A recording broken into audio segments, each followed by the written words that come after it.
Get ready to hear some timeless historical radio broadcasts. Thank you for visiting Golden Age Radio. Listen to the complete NBC and CBS D-Day broadcasts on rebel.com/C/GAR. Support our veterans by visiting veteransradioministry.com. Let's honor their sacrifice. Thank you. It's 2 o'clock Eastern Wartime. This is WEAF, New York.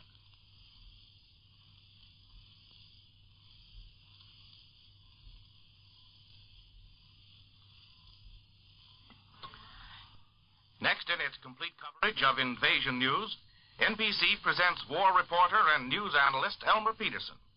Mr. Peterson was in Warsaw, Poland, when the Germans invaded that country. He then moved on to Scandinavia. Was there when the Nazis stormed into North Europe. He will give you a military and political picture of events leading up to today's great thrust. Mr. Peterson. Hour by hour, the story of the invasion is being filled in. We're getting a better idea of what's involved, not only in equipment and preparation, but in what we are expending in human effort and courage. But these are hours also when we have reason to reflect with pride on what we have achieved to gain the present moment.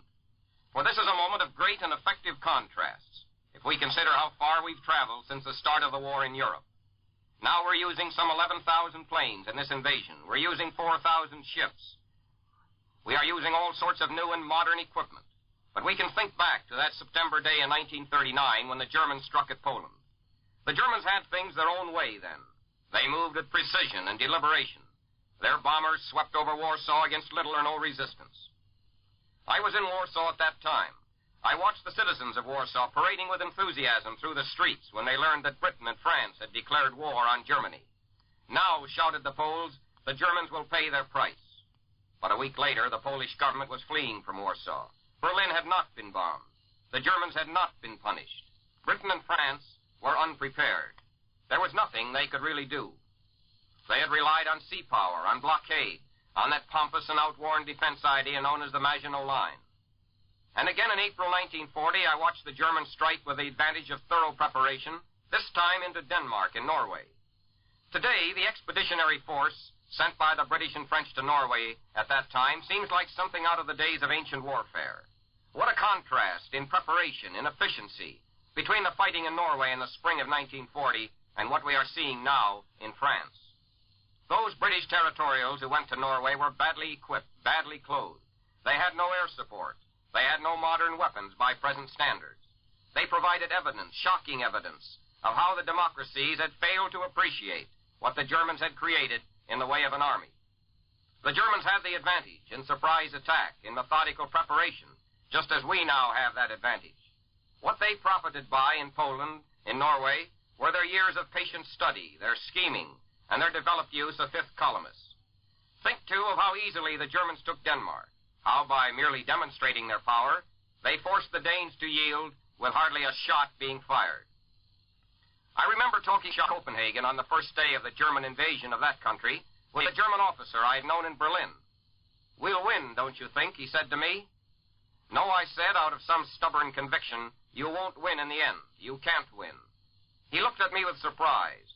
"But you see what we have," he replied. "You were in Poland. You've worked in Germany. What can the British and French put up against us?" I had to agree that he had some justification for his own confidence. For it was difficult to watch the manner in which the Germans went into Scandinavia without wondering how the democracies would retrieve their position. Even though the lesson is learned, one thought, how can we catch up with all this enormous German concentration of striking power, their well-laid strategy? And the events that followed, the advance of the Germans through the Low Countries, those tragic days of Dunkirk, those fateful days in North Africa before the tide of battle turned, all these things gave good cause to wonder. Yes, it's when we think of these things that we realize the enormity of Allied achievement in war production, in winning the Battle of the Atlantic, in patiently devising a strategy of victory, that strategy which now sees our soldiers, our planes, our ships beating hard against the continent of Europe. Every few minutes now, there's a new report which shows how magnificently this present invasion has been planned, how much attention there has been to the smallest detail. Yes, the Germans have had their day of outmaneuvering, outsmarting the Allies. Now the tables have been turned. The American soldiers who have gone ashore in France, those 30,000 American paratroopers now fighting somewhere behind the German lines are equipped with the best weapons that can be devised. In fact, the British Ministry of Supply has just announced that many secret weapons were used for the first time by the Allies in their invasion of Western France today. Moreover, these soldiers of ours are fighting under efficient leadership. They play their part in plans that have been worked out over a period of years. What a contrast that presents to those soldiers who 4 years ago tried to beat back the Germans in Norway. What great forward strides we have made since those days when the people of Poland fled before the German attack. What we are seeing now is a vindication of what was once considered unwarranted delay in opening the second front. For we have, after all, had to wait until we could strike with full effect, until we could build up from those days when, out of failure to appreciate German intentions, we were not fully prepared. Among other things, we are striking now with full and complete information. Our intelligence service, which failed so badly during those early days of the war, now is functioning efficiently. And the Germans already are claiming that they've arrested and captured many so-called what they consider enemy agents during the invasion so far. And there are remarkable contrasts to consider also as regards the people of Europe.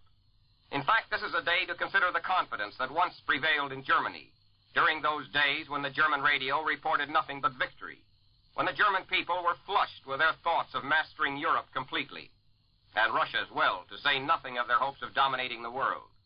Goering, you'll recall, once boasted that no planes would ever reach Berlin. Today, the Germans face an estimated 11,000 planes available to support the invasion alone. And we have yet to see the full evidence of what our air power will do now to further a victorious advance toward Berlin. We don't, of course, as yet know how freely the Nazis have revealed to the German people the full details of the present invasion. We do know that the news is bound to affect the German people. I find myself thinking now of a day in Berlin in 1940. In a German motion picture theater, I watched a newsreel showing the Nazi version of their triumph at Dunkirk. Strangely enough, there was only a smattering of applause, and the reason was apparent. Many of the Germans in that theater had memories of the last war, and in the back of their minds, there was even then the disturbing thought that the last war might repeat itself.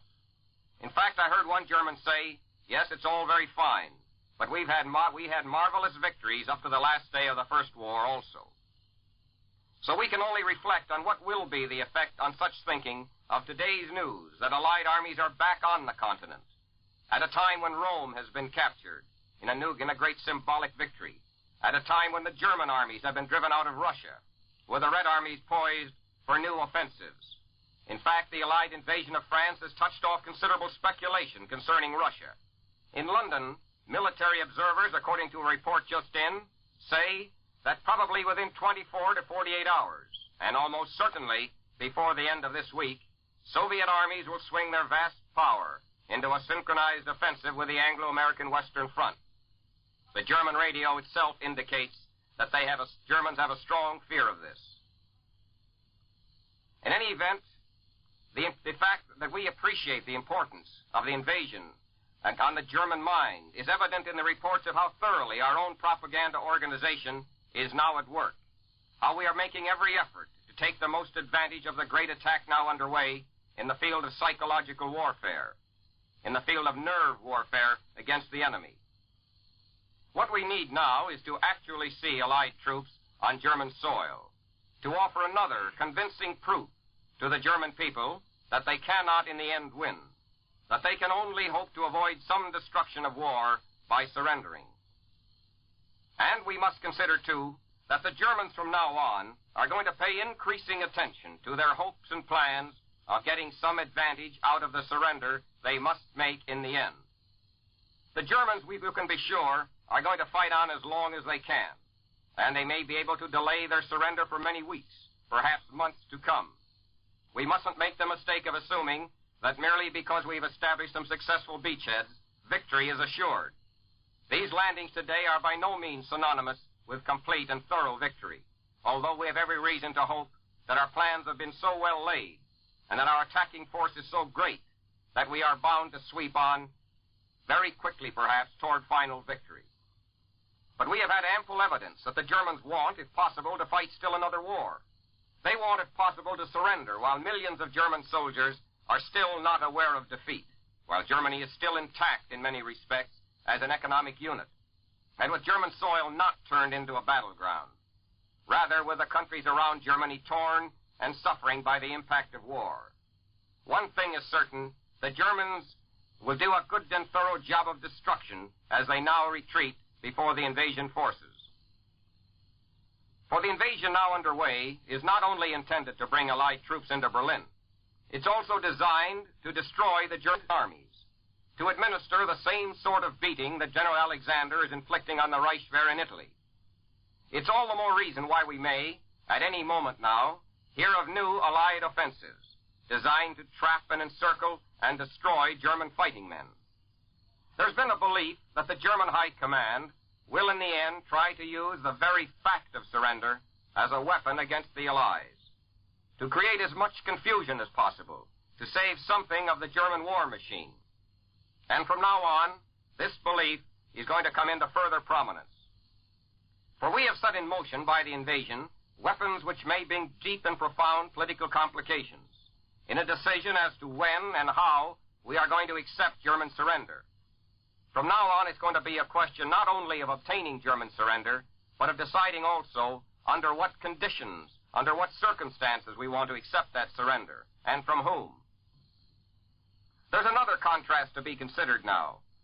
As our troops have moved onto the continent, there have been appeals to the patriots of the occupied countries to help.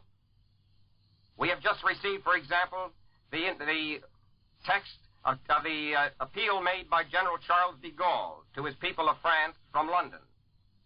General de Gaulle broadcast to his own people that the Allies were certain of victory over the Nazis in the now Second Battle of France.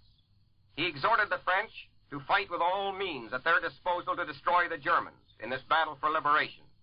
All those who can take action, said de Gaulle, with the Allied armies or engage in demolition work must not let themselves be made prisoners by the Germans, he said. And here de Gaulle emphasized something which is very obvious, namely that now as the invasion proceeds, we will see a greater flurry of mass arrest by the Germans as they seek to divert all possible adult citizens out of the war zone and keep the underground movement from giving assistance to the Allies. Certainly the story of what will now happen in these occupied countries is going to make a brilliant chapter in the final victory. We have yet to see how much the German armies will suffer now from sabotage, from wrecked railways and bridges, from direct attacks, for that matter, from the underground armies. For hope in these occupied countries now has become a vital and living thing. The people of these countries have suffered and endured, but they have come a long ways from those days when, in France, in Norway, in the Netherlands, there was a feeling of deep despair. As a correspondent who saw the first reaction in such countries as Poland and Denmark, I can appreciate what this day must mean to the people of Europe. People like the Danes once were bewildered and confused. People like the Norwegians, for all their courage, had their moments of wondering if the future held any promise whatsoever. I saw their tears, their anguish at the beginning. Now, backed by years of preparations, they are ready to do their share. I predict that the very extent of organized underground resistance now to be revealed, aided by Allied equipment, will be more than amazing. And finally, there are the German satellite nations, those people who once were confident that Hitler would win, who staked their future on that victory. Up until now, they've been sustained by their final hope that somehow the Germans might manage to block the invasion. But there has been the lesson of Rome, and now a so far successful landing in France, a landing which we have every reason to believe will continue successful. And so the next few days may see great political upheavals in those satellite countries, especially when the Red Armies add their power to that now being thrown against the Germans from the West. In any event, we are on the threshold of great and important political advantages as well as military advantage. And here is a new bulletin just in. The Berlin radio, in a German-language broadcast monitored by NBC, states that new Allied landings have been made on the French coast in the area of Carentan, roughly opposite the Channel Island of Jersey. No details are given, but it is an indication that Allied strategy goes beyond the main landings we have already reported.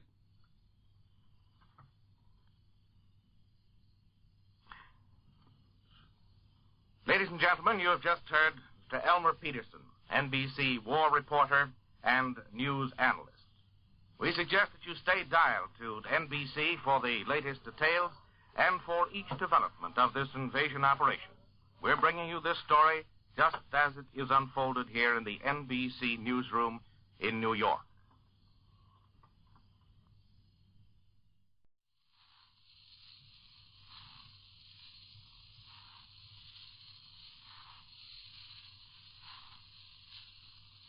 We now present music from New York.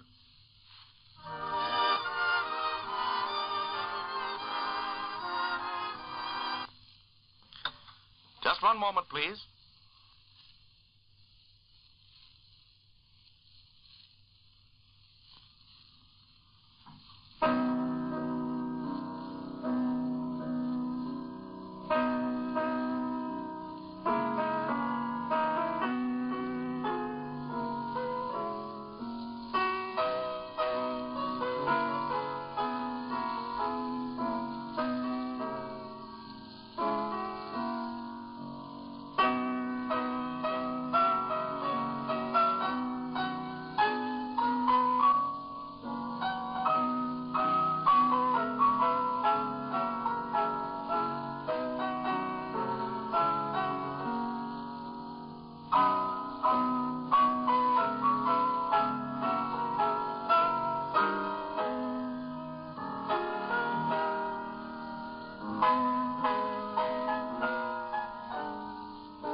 This is the NBC newsroom in New York.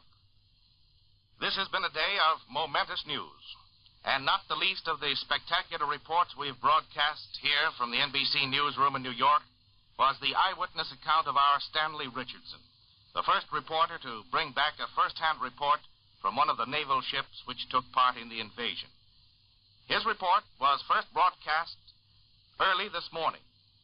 Now, for the benefit of NBC's listeners, we bring you a transcription of this historic broadcast by Stanley Richardson.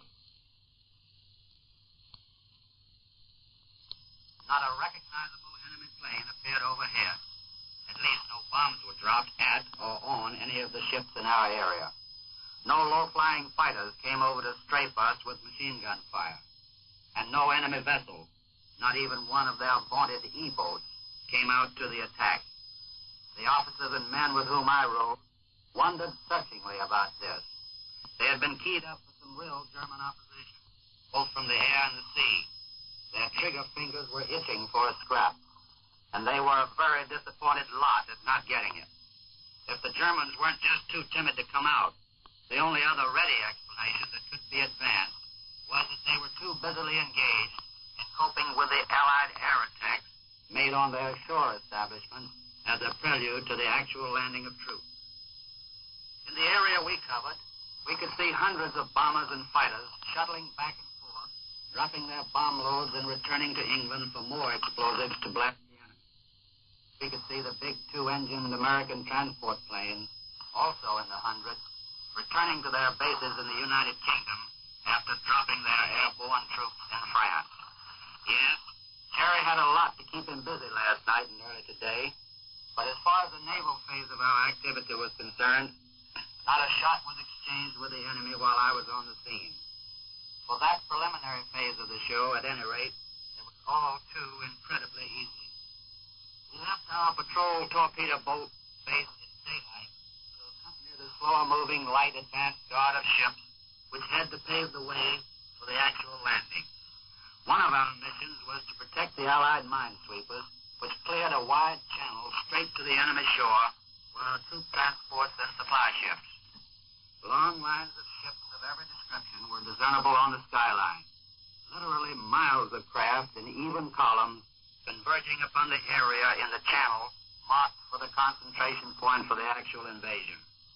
Huge transports, tank landing ships, smaller troop landing craft, tankers and supply vessels of every kind, plodded doggedly along under lowering skies, vapouring over heavy seas.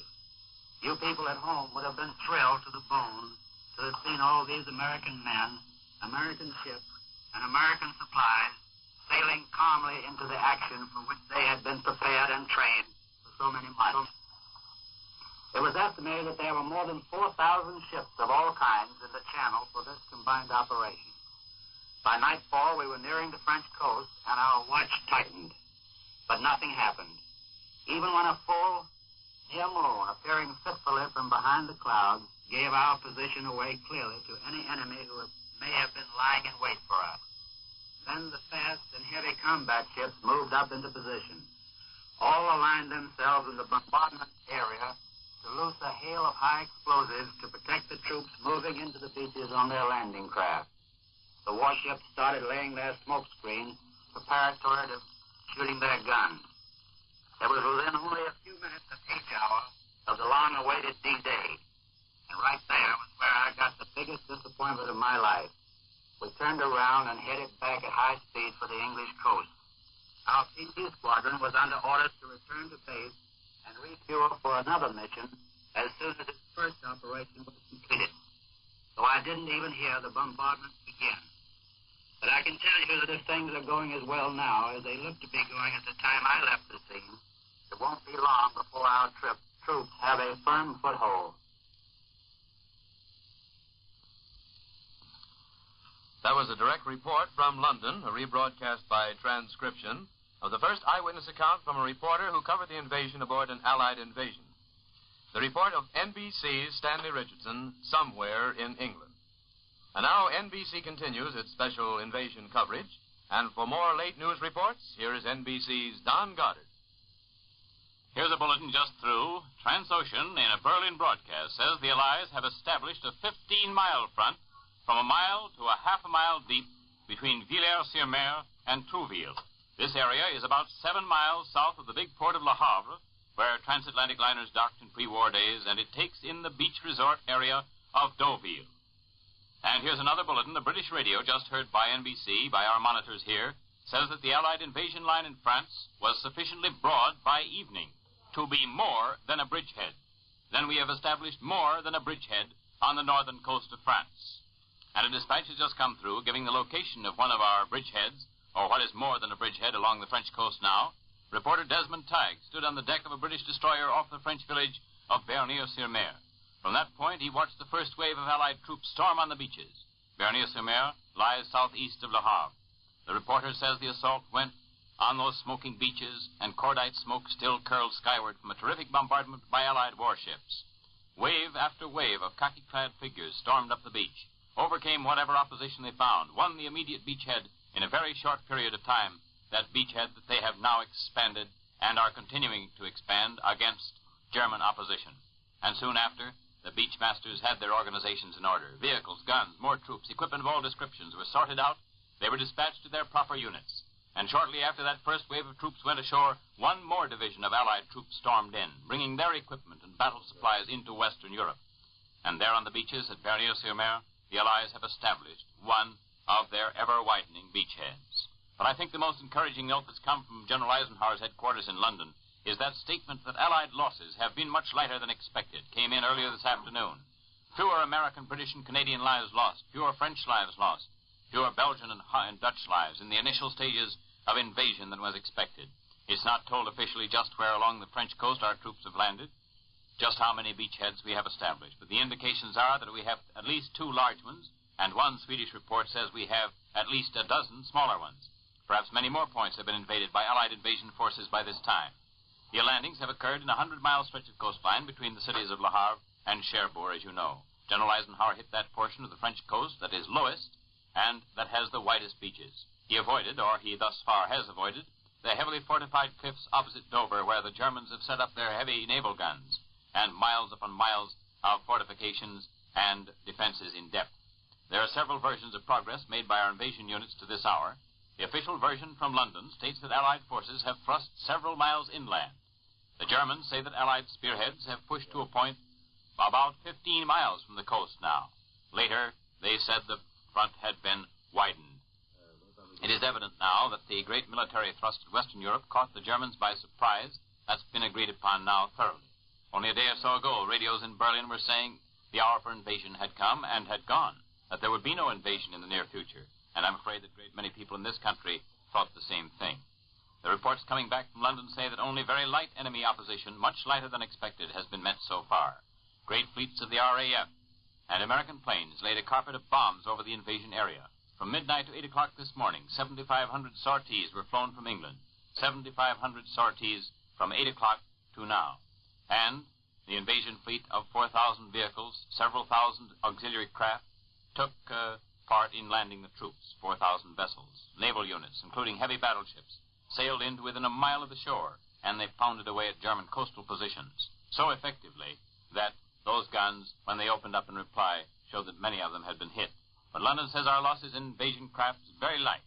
Either the German aim was poor or their guns were knocked out before the main force of invasion craft came within firing range.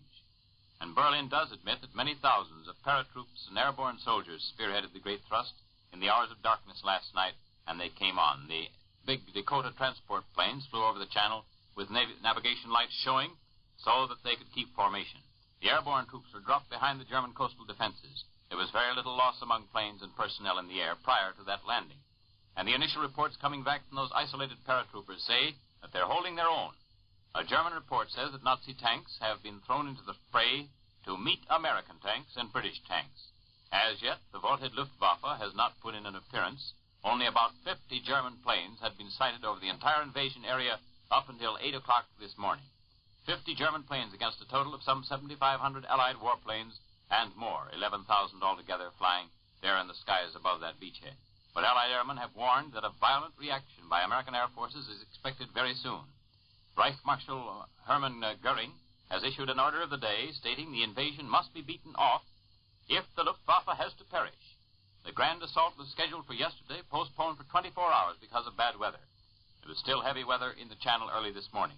Perhaps anxious moments in Allied headquarters until those small craft had made the coast of France and disgorged their invasion cargo. Perhaps some of our soldiers became seasick in the crossings, who knows? But the result of the fighting thus far do not show it. Prime Minister Churchill announced the invasion in the House of Commons 6 hours after the first seaborne troops had landed. He said the landings were the first of a series. He disclosed that 11,000 Allied planes were available for the fight. The Germans are said to have about one-fifth that number with which to combat the great offensive. Later on, Churchill made another speech to the House of Commons, reporting that things had gone better than our fondest hopes. And this is from your NBC newsroom in New York. This is Don Goddard speaking.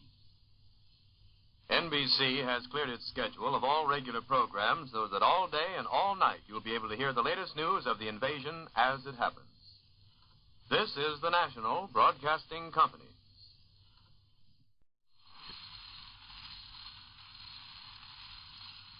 It's 2:30 p.m. Eastern War Time. This is WEAF, New York.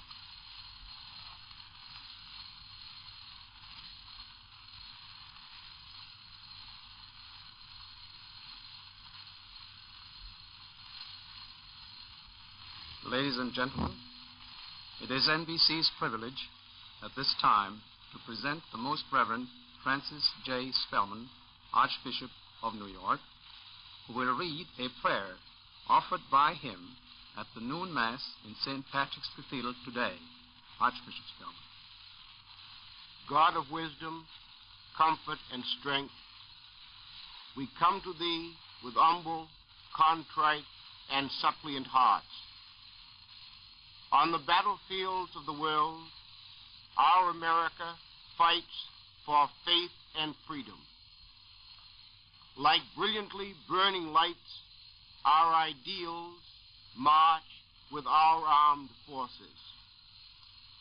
Our soldiers do not pray and fight for a selfish, cruel victory. They struggle, suffer, and die for a victory that is lasting peace. We suffer with them, and we pray that justice may give to them strength and courage. In our loneliness, sorrow, and pain, we beg Thee, Almighty God, to have mercy on those whom life and death have separated from their loved ones. We beg Thee to help those who now have fear. We beg Thee to have pity on all who suffer, on all who are weak, on all who are tempted to despair. Faith is the master of faith, is also the mother of freedom. And in this fateful hour, we plead with Thee, O God, to be our solace, our strength, and our divine support. We pray that the lamp of our faith may light the road to victory and guide peoples of the world to freedom and peace.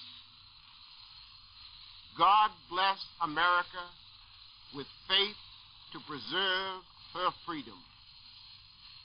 God bless her fighting men in this critical hour of our nation's life. God strengthen our valiant wives, mothers, and fathers. God guard our children and preserve to them the fruits of faith in freedom. Prayer for America.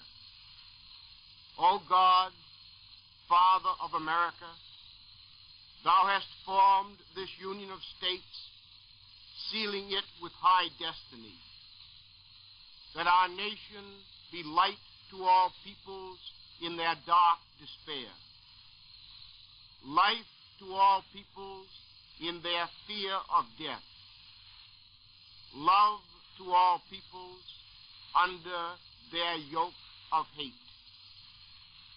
For this destiny, Thou dost teach us to fly as the eagle, girding us with lightning and thunder, enriching us with treasures in field and fold. O God, bless America with Thy shielding graces, lest we become a nation without light, our eyes turned from Thee. A nation without light, our souls sundered from Thee. A nation without love, our hearts forgetting Thee. O God, give us victory that is just, merciful, and wise. For Thou hast chosen America to be the soul of Thy justice, the medium of Thy mercy, the instrument of Thy wisdom. Let all nations know that our justice comes from Thy Spirit, our mercy from Thy heart, our wisdom from Thy mind, our victory from thy strength. Bless us, O Lord, with manifold graces, to give freely of what we have, to give fully of what we are, and in victory to give ourselves alone to thee. O God, the Father of all nations, hear our prayer for our united peoples. Grant guidance to our leaders, protection to our sons, and teach all of us thy way of life in goodwill and peace. Ladies and gentlemen, you have just heard the Most Reverend Archbishop Francis J. Spellman of New York reading a prayer he offered today at the noon Mass in St. Patrick's Cathedral, and also his prayer for America.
This organ music, ladies and gentlemen, has concluded the prayer as offered by Archbishop Spellman. We have here a bulletin from London. The German Transocean News Agency now says the Allied offensive area has been extended to the entire Norman Peninsula. And the British radio says that 3 hours after troops first hit the French coast, bulldozers were hard at work on the job of preparing a landing strip for our planes. The London staff of NBC's invasion reporters have been standing by since the first official flash was transmitted from General Eisenhower's headquarters at 3:32 this morning. Some of the men have been out with the assault units, so we're now going to switch you to NBC in London for another broadcast from the focal point.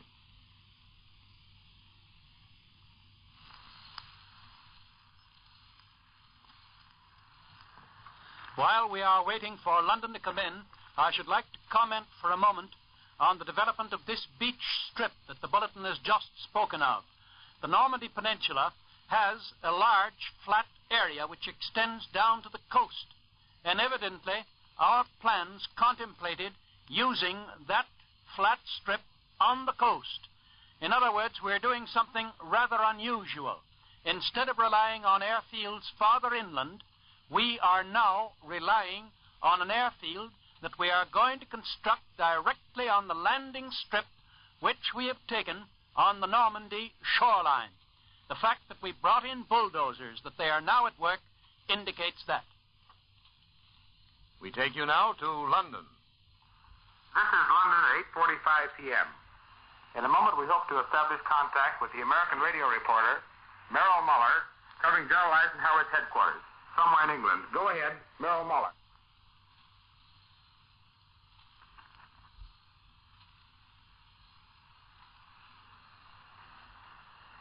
This is Robert Barr speaking from Advanced Allied Command Post on the 6th of June. This is London again. There's been a slight delay in getting the broadcast tested out. One moment, please. By Duncan.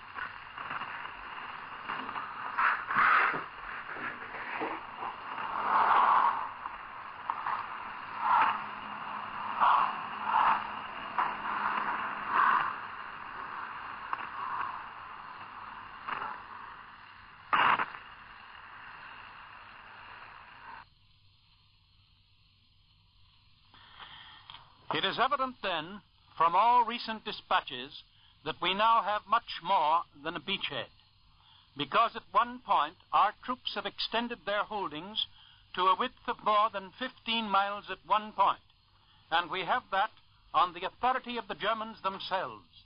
Their latest estimate as to the size of our most important beachhead on the Normandy coast is 16.5 miles in width, and the extension to a depth of several miles. That means, of course, that we can construct an airstrip right there on the beach, an airstrip that will be of great importance in the further development of our offensive operations. That would explain also the occupation of some of the Channel Islands, Guernsey and Jersey. Those islands are just off the coast of Normandy, and any effort to operate from Normandy would necessitate our eliminating the Germans who have been holding these Channel Islands. And so now, if you will look at your map, you'll see how this whole invasion picture ties up into a logical operation whose first objective is to secure complete control of the Normandy Peninsula. That peninsula is 80 miles from Britain, and yet, for our purpose of invasion, it has many obvious advantages. And, of course, it had the particular advantage that the Germans were not expecting us to attack at that particular point. It's something like 120 miles from Paris.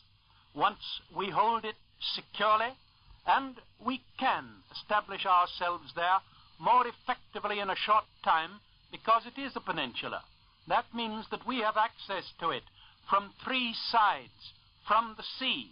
The Germans have access to it only across a narrow strip of land. And so even with inferior forces, if we succeed in gaining time, we would be ready to meet the German assault which will undoubtedly develop against that peninsula.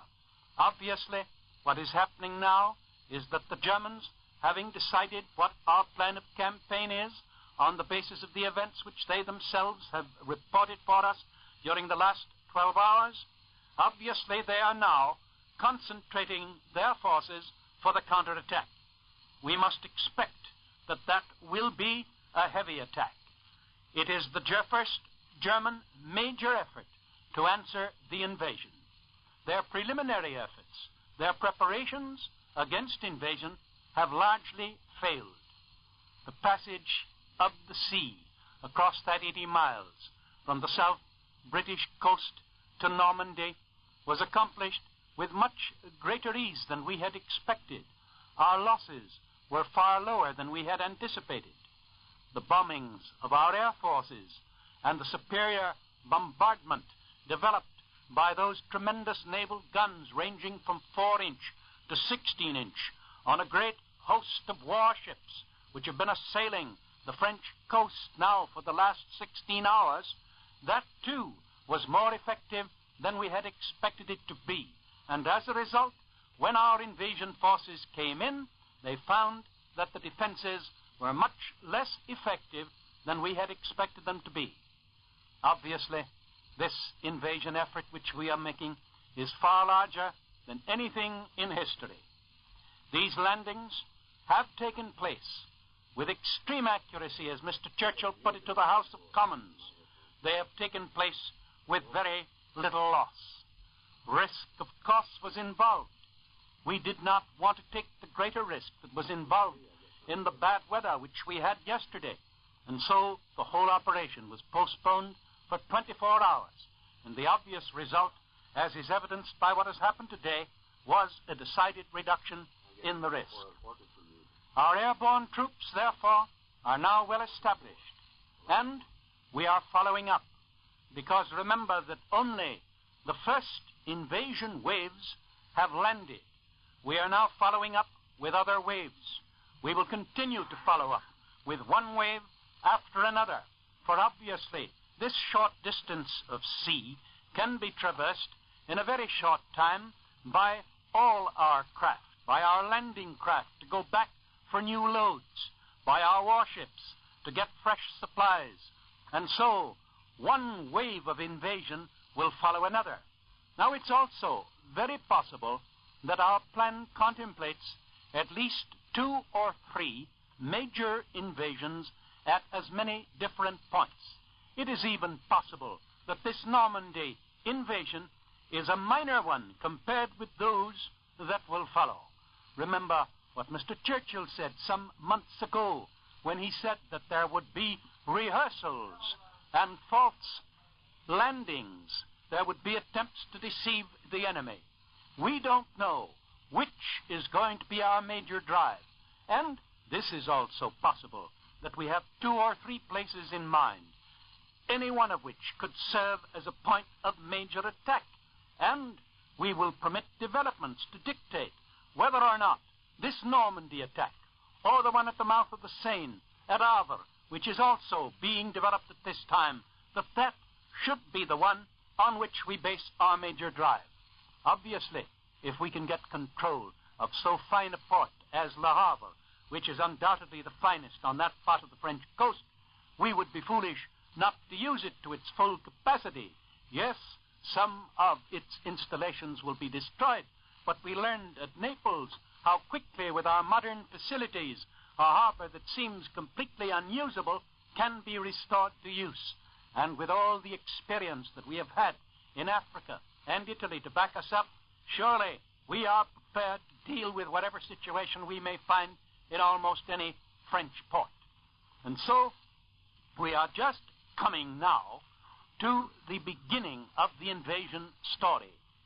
Let us remember that. This is only an initial move. It does not yet reveal the whole picture of our tactics. We are underway definitely in Normandy. We are underway definitely in the area of Havre. The fighting is going on heavily for the city of Caen, which is the most important railroad center of the Normandy Peninsula. It is already evident that our troops have penetrated from 10 to 15 miles, and it is quite possible that by this time junctions have been effected between those troops that debarked from the landing barges and those that were flown anywhere from 10 to 15 miles inland to cooperate in the invasion. The completeness of the surprise which we succeeded in effecting is evidenced by the fact that the Germans were unable to destroy a number of important bridges which had a key position in connection with the invasion. We had marked them on our maps. We had landed paratroopers with a specific function of controlling those bridges, and word has come back from the French continent that they were successful, that these bridges are in our control. And that means that all these tanks which have landed, these tanks, some of which have already been in battle, are now going to be able to utilize those bridges in order to reach the key points connected with invasion. You have a picture of 250 miles of French coast, landings certainly at two important points.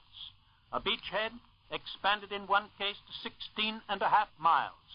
Landings possibly at anywhere from 7 to 9 to 12 other points. Landings that are even now being developed.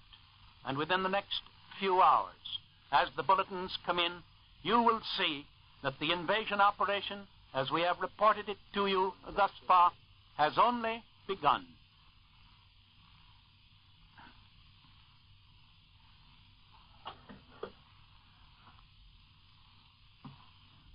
We take you now to London for Merrill Muller. Somewhere in England.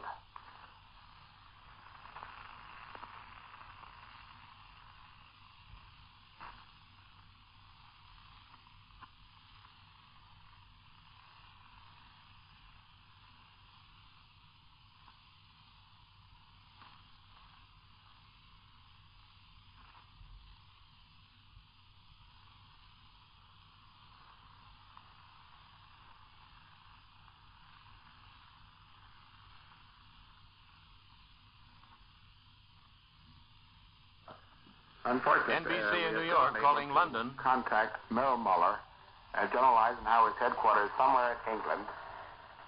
So this terminates the broadcast in London. Standby network, please.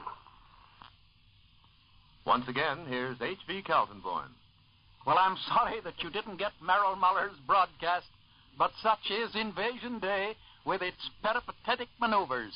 I wish that you who are out there could be in here with us in the newsroom and see the remarkable calisthenics, verbal and physical, and also physiological, that have been going on between the engineering department and this particular booth in which I find myself.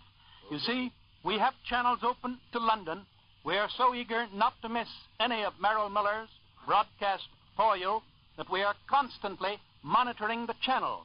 And the purpose of that is that the instant that we know that he is coming through, that I can stop my verbal peregrinations and that you can be transferred to the real front line to get the first-hand reports. So I hope that you listeners will bear with us in our efforts to do the best we can under circumstances that, as you can well understand, are sometimes a little difficult. Let me summarize in these next 2 minutes just about what the situation is. Beachheads, firmly established at least 2 points. Greater success than we had anticipated in the original landing operations.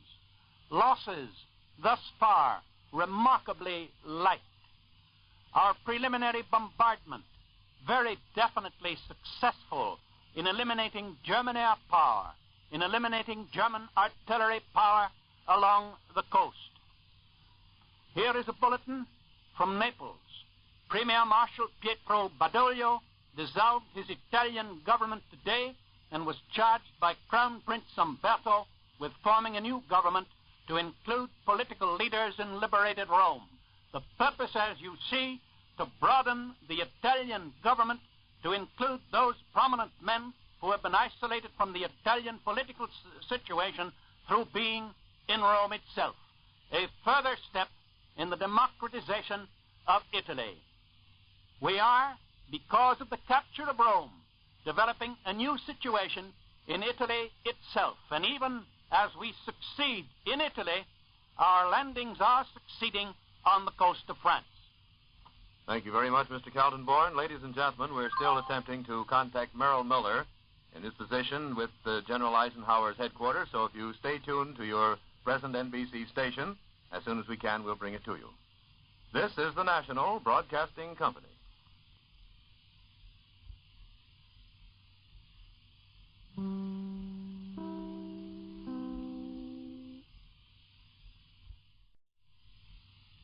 Bulletin from another theater, and nearly 1,000 employees were idle in the Timken Roller Bearing Company in Canton, Ohio. The brighter side of that picture came with the return to work of 1,000 employees at the Hussey Steel Company in Pittsburgh. Other labor settlements were reached at Lockport, New York, and at Danville, Virginia. And here in New York, members of the National Maritime Union voted to cut short their vacations to man our invasion ships. The union requests all merchant seamen anywhere in the country to report for duty at once. I'll repeat that. The union, the National Maritime Union, requests all merchant seamen anywhere in the country to report for duty at once. You are needed.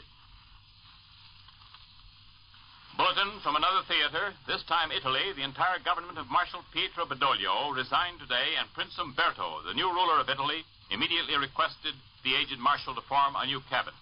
This cabinet is expected to include political leaders now residing in Rome and liberated by the advancing Allied armies. Until the new ministry is formed, however, the present government will remain in office to deal with current problems. This is Don Goddard speaking from the NBC newsroom in New York. Ladies and gentlemen, throughout today and tonight, the National Broadcasting Company has cleared its schedule of all regular programs in order to bring you up-to-the-minute news of the invasion. And now NBC will continue its complete invasion coverage. And while we await further news, here is a short musical interlude.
NBC has brought you a brief musical interlude. At this time, it is our great privilege to present to NBC listeners the Right Reverend William T. Manning, Bishop of New York of the Episcopal Church, who has just come from the cathedral where he is holding services of prayer all day. Bishop Manning will now offer a special prayer in which he hopes all listeners will join. O God, our Father, the God of justice, truth, and righteousness, we ask thy help and support in this great day of crisis. Uphold, strengthen, and protect those who are serving in the armed forces of our country and of the United Nations, on land, on the sea, and in the air. Be with them now in this great crusade for the overthrow of evil and for the liberation of the enslaved. Give them speedy victory for the sake of all mankind, and bring them safe home to us, if it be thy will. Receive into thy gracious care and keeping those who lay down their lives for us and for their fellow men. And to us at home, give faithfulness to do our part without faltering, and strength to bear whatever loss and sorrow may come to us. We ask this in the name of Christ, thy Son, our Lord. Amen. Ladies and gentlemen, you have just heard the Right Reverend William T. Manning, Bishop of the New York Episcopal Church, who offered a special prayer on this day of national destiny.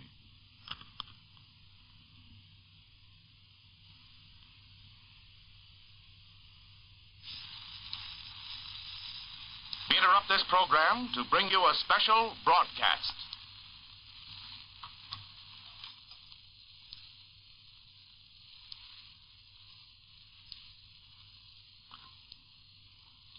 In just a moment, ladies and gentlemen, we hope to take you to London to bring you an eyewitness account of a reporter who's just returned from the beachhead.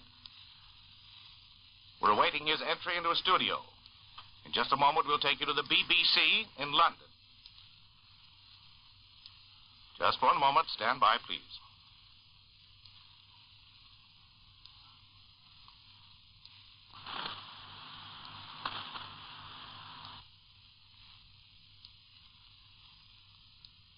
In 3 minutes' time, we will give a special program of 2 war reports from war correspondents. The first will be from John McAdam and the second from Howard Marshall.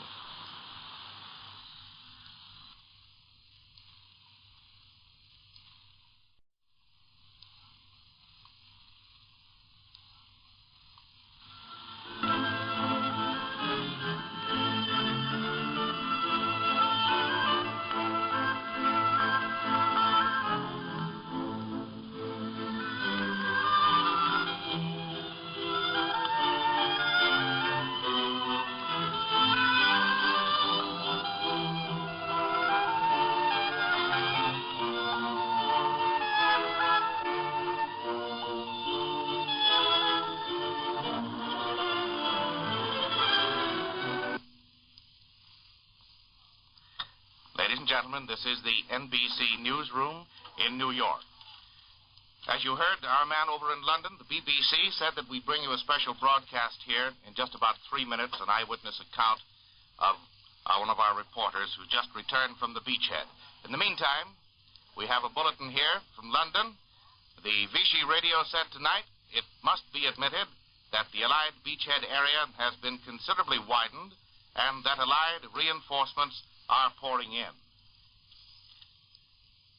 The National Broadcasting Company and its affiliated stations will bring you all the news of the invasion as rapidly as it is received. And here is news from another war theater. American bombers carrying out a half-dozen weekend raids against Japanese positions in the Central Pacific battered airfield runways and gun positions at Truk, Ponape, Nauru, and in the eastern Marshalls. The attacks hitting islands in the atolls have just been announced by Admiral Chester W. Nimitz, Commander-in-Chief of the Pacific Fleet. And here is the text. Truk Atoll was bombed during the night of June 3rd and 4th by liberators of the 7th Army Air Force. The airfields at Moyen and Paran Islands were hit. 4 enemy fighters were airbound but did not attack our force. Now I believe we're ready for our broadcast from the BBC in London for the special eyewitness account of a reporter just returned from the beachhead. Report will follow after 1 minute break, duration 5 minutes 40 seconds. As you heard, the man of the BBC, it'll be in 1 minute. In the meantime,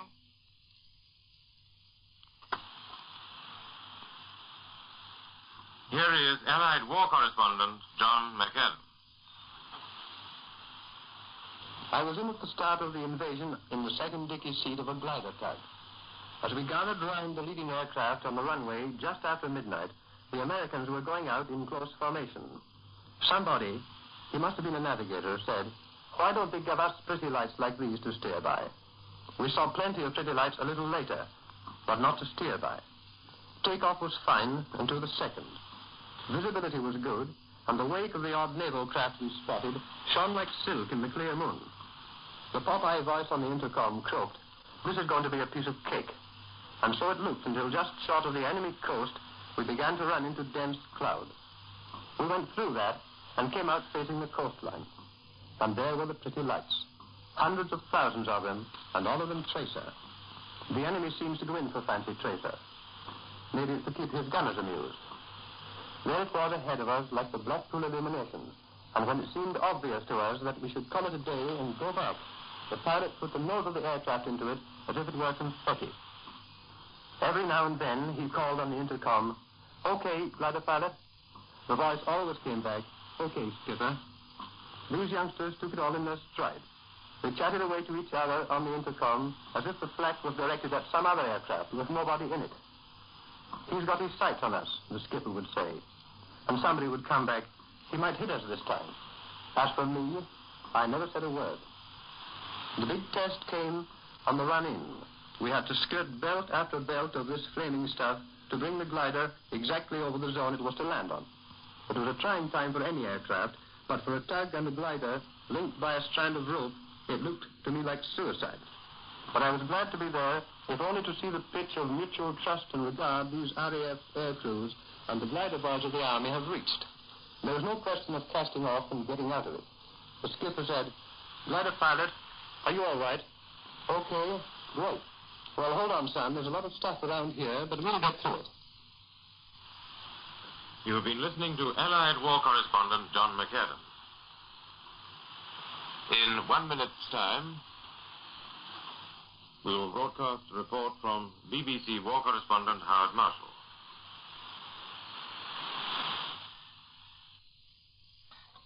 And in the meantime, back here at the NBC newsroom in New York, we've just received a late report from Barcelona in Spain. German reports received here today say Allied forces are in full possession of Honfleur, and that is at the mouth of the Seine. Honfleur is just across the river mouth from Le Havre, and the harbor was enlarged shortly before the war. From Honfleur, the Allied forces were said to be fanning out to the east and south toward Point Audemer, 14 miles to the east. I'll repeat what this German report said, that Allied forces are in full possession of Honfleur at the mouth of the Seine River. Now, in just a moment, we'll take you over to London for a report by Howard Marshall. Just one moment, please.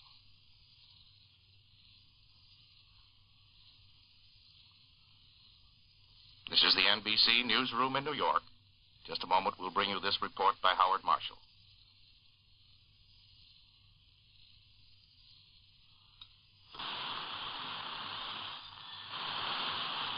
Stand by for Howard Marshall.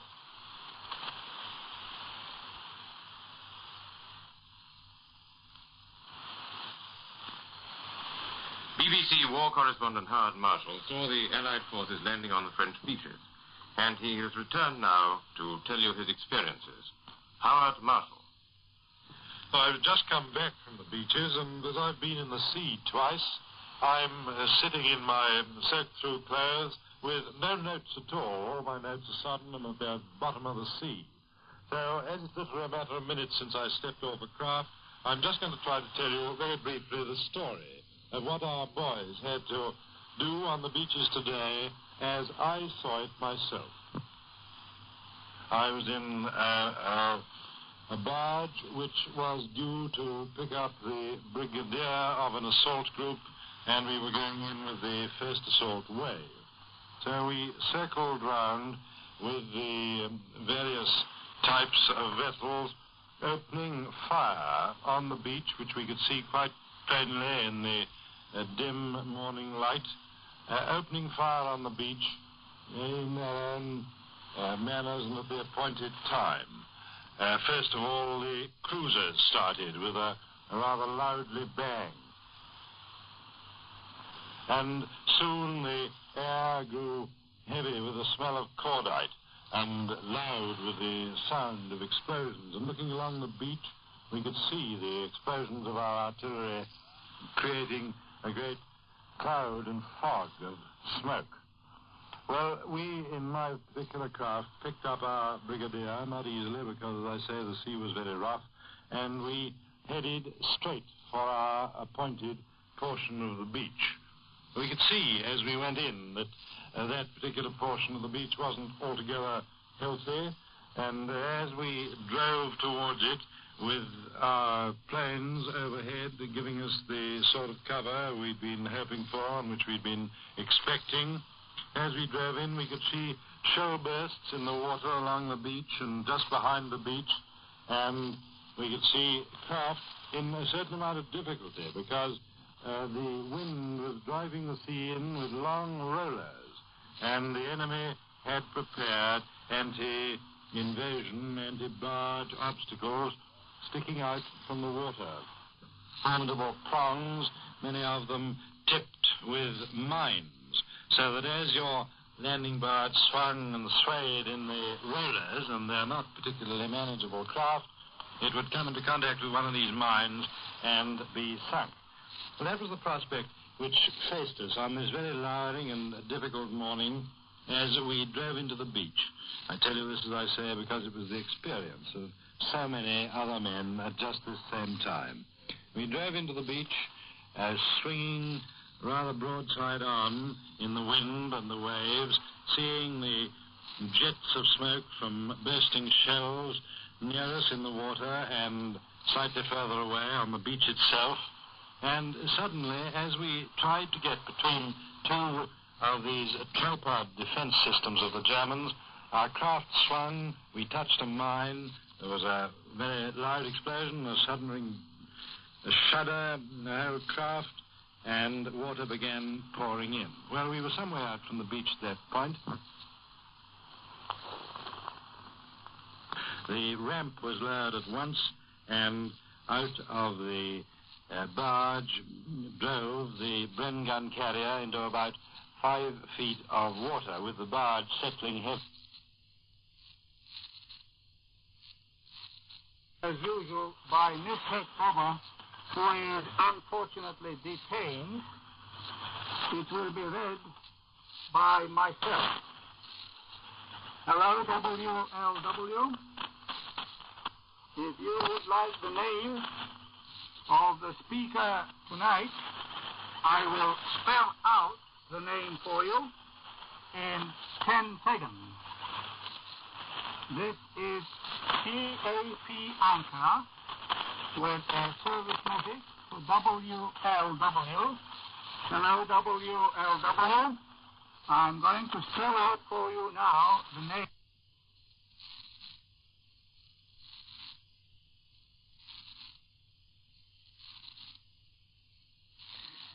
This is the NBC newsroom in New York, ladies and gentlemen. You've just heard a report, an eyewitness account by Howard Marshall of the BBC, who has just returned from a beachhead with our armed forces there. It might be of interest to you to know exactly why the talk by Mr. Marshall had so many blank spaces. It sounded at times as though he'd been cut off. That's exactly what happened. Those blank spaces in Mr. Marshall's talk were caused by the censors. I have here a bulletin. OWI reports that the head of the German military authorities in France has issued strict orders to the people in certain departments of France, forbidding them to evacuate without permission under threat of being shot, or to go out of doors even in the daytime in the zone of actual military operations. The German radio is quoted. Throughout the day and night, the broadcast said, all doors must be kept closed, though not bolted, and the people in localities which may be included in the zone of operations must keep indoors, or if necessary, in their cellars. Following is the text of the instructions as broadcast and reported by the Federal Communications Commission. From dusk to dawn, the population is forbidden to circulate in the streets. Until further notice, it is forbidden to circulate in vehicles and on bicycles, to form gatherings of more than 3 persons in the streets, and to gather either inside or outside of closed premises, except in homes and working premises. Local military authorities may grant exceptions regarding paragraphs 1 and 2. And to follow on with a quote, places of entertainment, public places, and restaurants must be closed. The sale of alcohol is forbidden until further notice. Throughout the day and night, doors and doorways of all buildings must not be locked or bolted. Windows must be closed from sunset to sunrise. No one must stand by doors or windows. Without the order of the military authorities, no evacuation must take place. And here is another bulletin, just handed us here. London, the Vichy radio said tonight, it must be admitted that the Allied beachhead area has been considerably widened. Further, Radio Vichy says it must be admitted that Allied reinforcements are pouring in on the beachheads. Now, just a few seconds that remain, we'd like to call your attention to a broadcast which follows in just about 30 seconds. The NBC International Division. This is the National Broadcasting Company.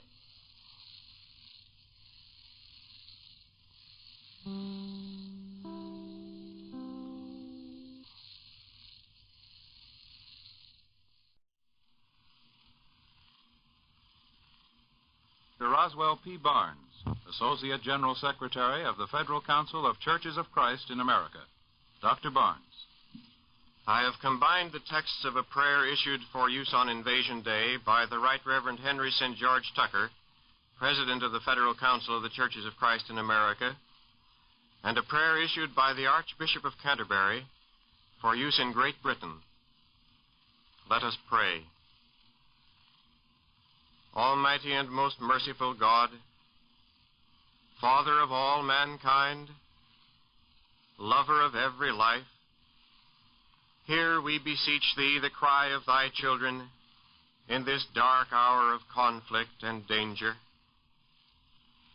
Thou hast been the refuge and strength in all generations of those who put their trust in thee. May it please thee this day to draw to thyself the hearts of those who struggle and endure to the uttermost. Have mercy on them, and suffer not their faith in thee to fail. Guide and protect them by thy light and strength, that they may be kept from evil. May thy comfort be sufficient for all who suffer pain or who wait in the agony of uncertainty. O righteous and omnipotent God, who in their tragedies and conflicts judgest the hearts of men and the purposes of nations, enter into this struggle with thy transforming power, that out of its anguish there may come a victory of righteousness. May there arise a new order which shall endure, because in it thy will shall be done in earth as it is in heaven. Forgive us and cleanse us, as well as those who strive against us, that we may be fit instruments of thy purposes. O Lord God, we humbly dedicate to thee ourselves, our nation, and our cause. Place in thy hands all we have, and all we are, and all we desire. And unto thy most gracious keeping, we commend our loved ones and ourselves, ascribing unto thee all praise and glory, through Jesus Christ our Lord. Amen. Thank you, Dr. Barnes. The International Division of the National Broadcasting Company, working in close cooperation with the Office of War Information and the Coordinator of Inter-American Affairs, plays its daily and nightly part in the shortwaving of truth to listeners outside the United States. Throughout the weary years of oppression, the messages which have told us of progress and of growing power have been told to the peoples of every country in their own languages. Throughout the long, early hours of this morning, we waited for the official announcement that would tell the oppressed of Europe that the concluding phases of their liberation had begun. What you who were listening heard, the people of the occupied countries heard, and so did listeners in every country hear whatever was broadcast to you. The question is often asked, but does anyone really hear your shortwave programs? Yes, they hear the shortwave programs from the United States, and by every means open to them, they try to let us know. Letters reach the shortwave broadcasters in the United States. Messages come through other channels. Someday, those thousands whose only light has been shed by broadcasting will be able to tell their stories. Here is one letter received a few weeks ago from a Frenchman. He is today a chief petty officer in the French Navy and on active service. It may be of some interest to you to know that your international program is heard quite regularly in France. In 1940 and in 1941 on the West Coast, and in 1942 on the South Coast of France, I was a daily listener to your shortwave transmissions. Besides, they were not jammed like the medium waves by Vichy France and the Germans. Listening to your announcer in French yesterday afternoon brought me back memories. It was through your station that I heard that the German Lieutenant Colonel Hultz had been executed by 2 French patriots, Place Saint-Pierre, at 8 a.m. at Nantes in October 1941. I heard that important news at 6 p.m. on a Monday, and it made quite a change in the course of my life. This timely information was given by your announcer, Victor McCausland, whose voice I so well remember was clear and friendly. Yours very truly. You will understand, I'm sure, why I do not read the signature of this letter. The writer's wife is still in France. This man had made 11 unsuccessful attempts to escape from occupied France. He was a marked man. The shooting of the German colonel by 2 French patriots was sure to be followed by mass reprisals. The writer of this letter knew that he'd be at the top of this list of hostages. It was through an NBC shortwave broadcast that he learned of Colonel Holtz's death, and this changed the course of his life. He fled, and this 12th attempt at escape succeeded. He's been to see our French section many times. That is simply one of a great many letters and messages that find their way through to this country. Since the early hours of this morning, the news which you have heard here has been told to other countries by the powerful shortwave transmitters of the United States. NBC's International Division has had its share in this work. In the hours that have passed since the news came, which galvanized the whole world, its members have told the thrilling story. Throughout the hours of tonight and the nights to come, these same people will continue to recount the unfolding of the story of liberation in 8 languages.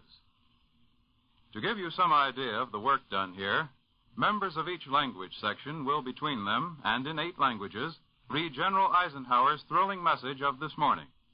First, in French. Un débarquement a été effectué ce matin sur la côte française par des troupes du corps expéditionnaire allié. Ce débarquement fait partie intégrante du plan concerté des Nations Unies pour la libération de l'Europe, plan élaboré en conjonction avec nos grands alliés, les Russes. J'ai le message suivant à vous communiquer. Quoique le premier assaut n'ait pas été déclenché dans votre pays, le moment de votre libération approche. Now in Italian. Tutti i patrioti, uomini e donne, vecchi e giovani, hanno un compito da assolvere nel raggiungimento della vittoria finale. Ai membri dei gruppi di resistenza, guidati sia da condottieri nazionali che da capi alleati, io dico seguite le istruzioni che avete ricevuto. Ai patrioti che non sono membri di gruppi organizzati di resistenza, io dico continuate la vostra resistenza passiva, ma non mettete inutilmente in pericolo la vostra vita. Aspettate fino al momento in cui vi darò il segnale di insorgere e di colpire il nemico. In Spanish. Esperad hasta que yo os dé la señal de levantarse y golpear al enemigo. Llegará el día en que necesitaré de vuestras fuerzas unidas. Mientras tanto, os pido vuestra colaboración observando una estricta disciplina y un absoluto retraimiento. Ciudadanos de Francia, me enorgullezco de tener otra vez bajo mi mando a las aguerridas fuerzas francesas. Peleando al lado de vuestros aliados, desempeñaréis un papel de suma importancia en la liberación de vuestra patria. To Scandinavia in Danish. Da den første landgang er blevet foretaget på Frankrigs jord, gentager jeg med endnu større eftertryk mit budskab til folkene i de andre okkuperede lande i Vesteuropa. Følg jeres lederes instrukser. Et forhastet oprør af alle franskmænd kan forhindre jer i at blive til den størst mulige hjælp for jeres land i denne kritiske stund. Ha tålmodighed. Vær beredt. Portuguese.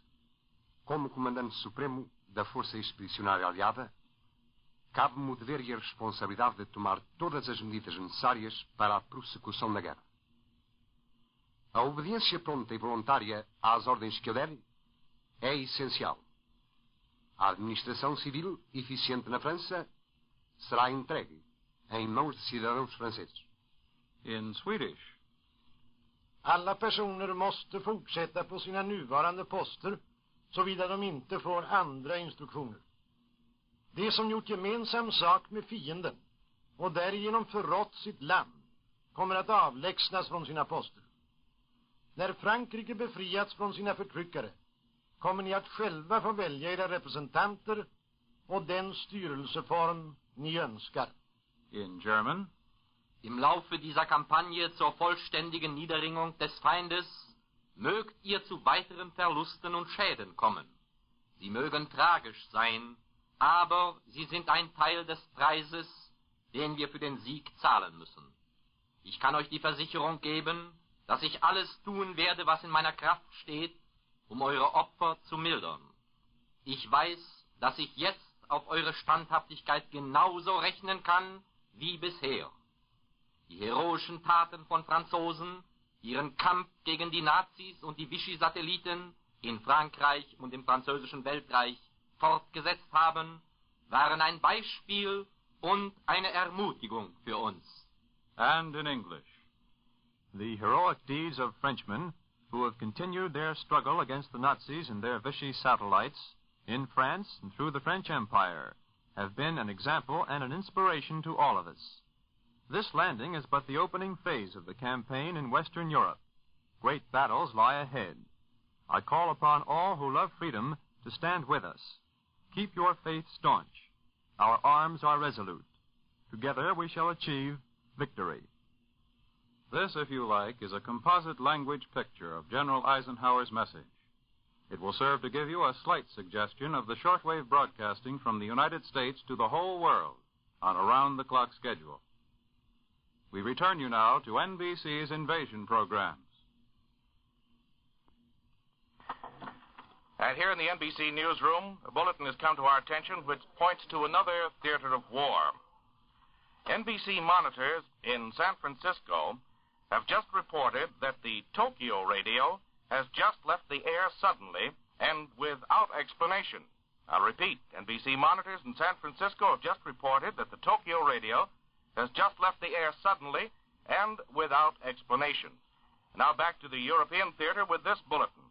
The secret German Radio Atlantic has just broadcast that the Germans, fearing an uprising of the millions of slave workers inside the Reich, have ordered all work camp and Stalag guards to be on the alert for weapons dropped from the air by Allied planes.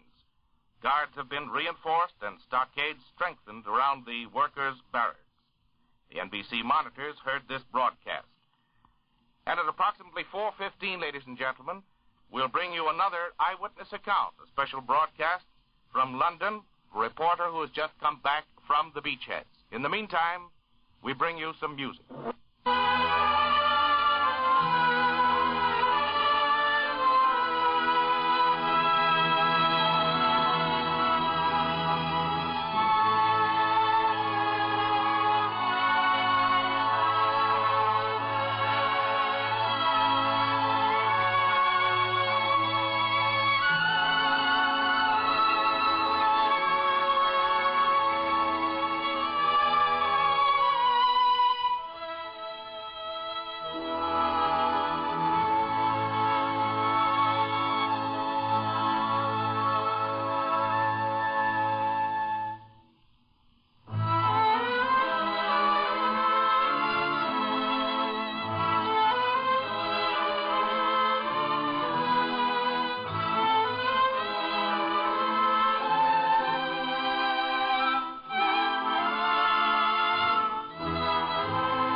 And now, ladies and gentlemen, for another eyewitness account of the invasion, we take you to London.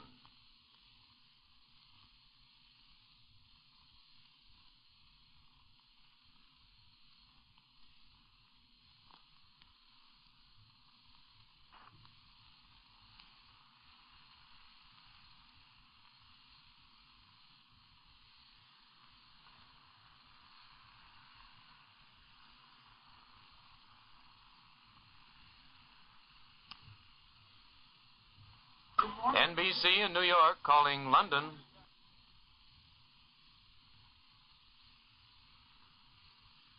The first wasn't talked about very much, except from a purely technical point of view. It was something beyond our control, something desperately important, but altogether too big for us, something men only discussed in their prayers. But the second, we hoped, was very much under our control.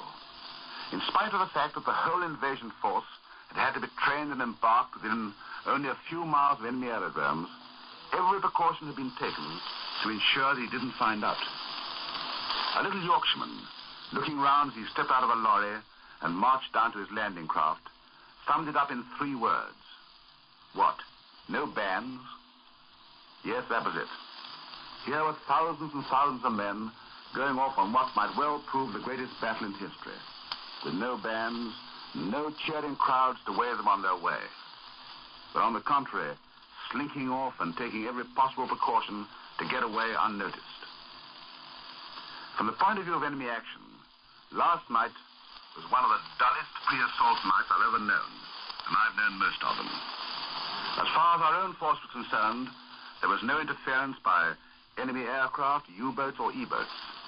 And our only concern was the high, choppy sea which was playing havoc with some of the smaller craft. The sailors and marines who got those craft across worked miracles. By dawn, the sea still showed no signs of abating. And as the wind was from the northwest, it meant that the surf would be very, very dangerous and the shallow bay of the same. As the assault craft grouped into position, there was a terrific bombardment by cruisers and destroyers, combined with an intensive bombing on the enemy coastal batteries. Almost immediately, the coastal batteries answered back. And although I didn't see any actual damage done, some of their shells fell unpleasantly close to us. Those batteries were soon put out of action. The other main problem was, of course, that of the minefields. Minesweepers, the spearhead of the invasion force, were sweeping ahead of us during the night, and were now clearing the approaches inshore. And beyond the minefields, we knew that we must expect a large number of underwater obstructions, which must be cleared before the landing craft could have any chance of reaching the beaches. Specially trained volunteers, dressed in tight-fitting rubber sea-green suits and helmets, and looking rather like gnomes, leapt into the shallows to place charges and to blow up those obstructions. Believe me, they worked wonders. Meanwhile, the assault craft were creeping in. While over their heads, cruisers and destroyers and army guns on their way in put up a terrific barrage, while the Hun did his best to have it back. But in spite of the obstructions, the heavy surf and the minefields and the beaches, all the beaches in our sector were soon gained. And then started that mad rush to get the follow-up supplies ashore at greater speed than the enemy could muster his forces for his counterattack. When I left this afternoon, that mad rush against time and weather was at its height. As I came back across the 100-odd miles of English Channel to these shores, I shall never forget what I saw. There was no need for any navigation. It was just as easy as walking down Fifth Avenue. The whole way across the channel, there were continuous lines of craft approaching the Bay of the Seine. And not only continuous lines, but rows and rows of lines stretching out on either side as far as the eye could see. Our navies at this moment are undertaking the greatest task in their histories. May God allow those men fair weather to help them in this great adventure. That was Commander Anthony Kimmons speaking from London. We return you now to the United States. You've been listening to Commander Anthony Kimmons of the Royal Navy, one of Britain's smartest naval men. He's been through 2 wars, took part in the Allied landings in Africa, Sicily, and Salerno, and returned to England recently after taking part in the Allied invasion of the Marshall Islands in the Pacific. He had a front seat there as a British observer. And now for another special broadcast, we take you to NBC in Washington. This is the NBC Newsroom in Washington. Just arrived in our studios is the ambassador to the United States from the Netherlands. As a representative of a country along the invasion coast, he brings a brief message to the people of America. Dr. Alexander Loudon, ambassador from the Netherlands. We live through sacred moments. My personal reaction to the stirring news of the Allied landings on the European continent can best be expressed by referring to a beloved but very sick relative. When the early mornings has been put on the operation table, while the world's most skilled surgeons are doing their utmost to save his life. Naturally, all relatives and friends are impatiently telephoning to the hospital to hear the latest news about the patient's health. And the answer is, operation successfully performed and condition as satisfactory as can be expected under the circumstances. In other words, matters are in the hands of the military. Let them speak and strengthen us. Let no impatience on our part upset the patient's struggle to win. We must have faith in the military, aided by the fighting patriots. For the courage and devotion of all of them, we cannot but feel the deepest gratitude, love, and admiration. Our prayers follow them. From the NBC newsroom in Washington, you have heard a few personal reactions to the invasion by Dr. Alexander Loudon, ambassador to the United States from the Netherlands. We return you now to the newsroom in New York. Back once again in the NBC newsroom in New York. And now, ladies and gentlemen, we take pleasure in presenting that noted NBC commentator, Caesar Searchinger, who is also the analyst for the American Historical Association. Mr. Searchinger. Good afternoon. First of all, let me tell you that General Eisenhower's headquarters in London will issue its second communique of the invasion at approximately 5:30 this afternoon, Eastern War time. This will be the first communication concerning the progress of the invasion. There has only been one before, and that was the bare announcement that the invasion had taken place. So, at 5:30 this afternoon, General Eisenhower will issue the first real communique on the progress of the invasion. The Vichy radio said tonight that it must be admitted that the Allied beachhead area has been considerably widened and that Allied reinforcements are pouring in. Yes, it looks as though the invasion were a success as far as we've gone. It's now from 14 to 16 hours since the first Allied troops landed on the coast of France. It is definitely established by now that the main landings were made in the Seine estuary, not far from the port of Havre, that is to say, across the wide estuary of the port of Havre. The landings were made, however, on the south shore, where the fashionable bathing beaches are, such as Honfleur, Deauville, and Trouville. This 60-mile stretch of Normandy coast between the two rivers, the Seine and the Orne, is mostly flat and hasn't the steep cliffs of the coast north of Havre. Thus far it looks as though we left Havre to one side, though it must be one of our objectives, being the second largest port of France and the nearest to Paris. It was Napoleon I, I think, who said that Paris, Rouen, and Havre were really one city, with the Seine as the main highway in between. Speaking of Rouen, it is stated that our parachute troops are fighting inside the historic city, that city where Joan of Arc was burned at the stake. Prime Minister Churchill, in his second speech in Parliament today, said that our troops, ground troops this time, are fighting in the streets of Caen, C-A-E-N, Caen, 9.5 miles from the shore.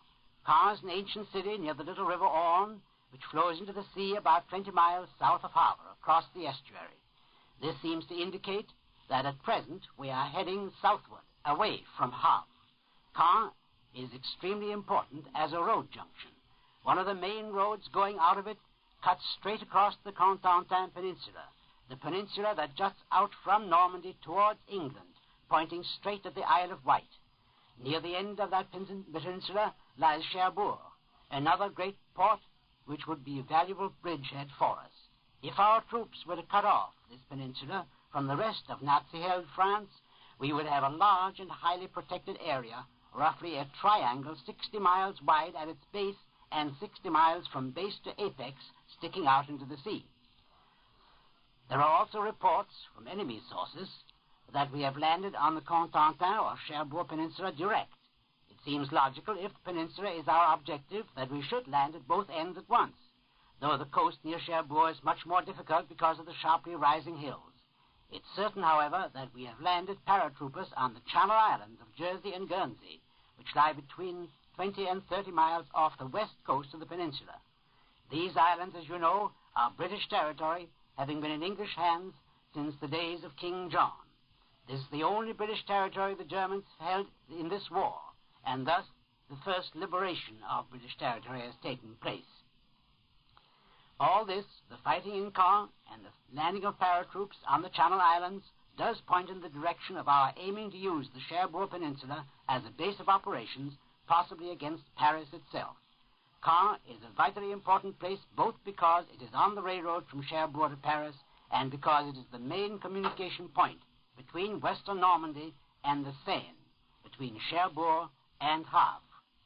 By the way, the city of Caen, where our soldiers are now fighting, has about 50,000 inhabitants and is a commercial town of some importance. It has close associations with English history, for it is where William the Conqueror came from and was originally buried. The castle, which is still used as a barracks, was built by the conqueror, and so were the famous Abbey Church, dating back from 1070, and other churches in the town. Later, Caen became the capital of Lower Normandy. It was besieged and taken by King Edward III of England during the previous English invasion of France in 1346, but it was lost again 4 years later. The University of Caen, curiously enough, was founded in the 15th century by Henry VI of England, who, I believe, also founded Eton College. Caen became one of the Huguenot towns at the time of the religious wars, and its medieval prosperity was shattered by the revocation of the Edict of Nantes under Richelieu. And now a word about Havre. Havre is the second seaport of France at the mouth of the Seine. It's 143 miles to Paris and 56 miles to Rouen. The name was originally Havre de Grace, after the chapel of Our Lady of Grace, which stood there when Havre was still a fighting village, which was until 1516. The defenses of Le Havre are very strong. They were built by Richelieu and completed by Vauban, the greatest of all French engineers. It was bombarded by the English 5 times in the 17th and 18th centuries, but no landings were ever made. Napoleon raised Havre to a port of the first rank, and Napoleon III completed the works begun by Louis XVI. In the First World War, British and American troops used the harbor.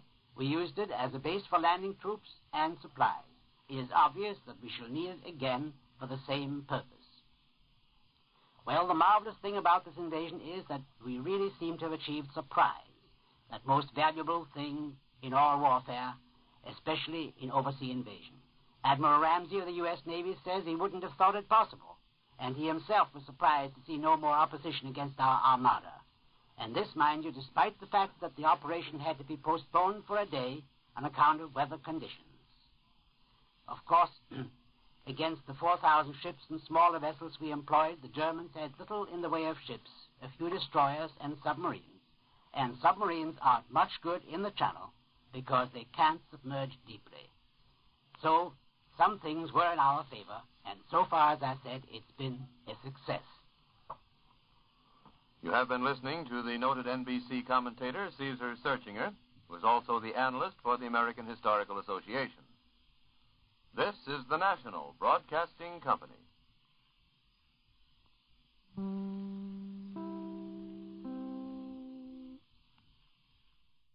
CBS World News, 9 a.m. Eastern Wartime, Douglas Edwards reporting.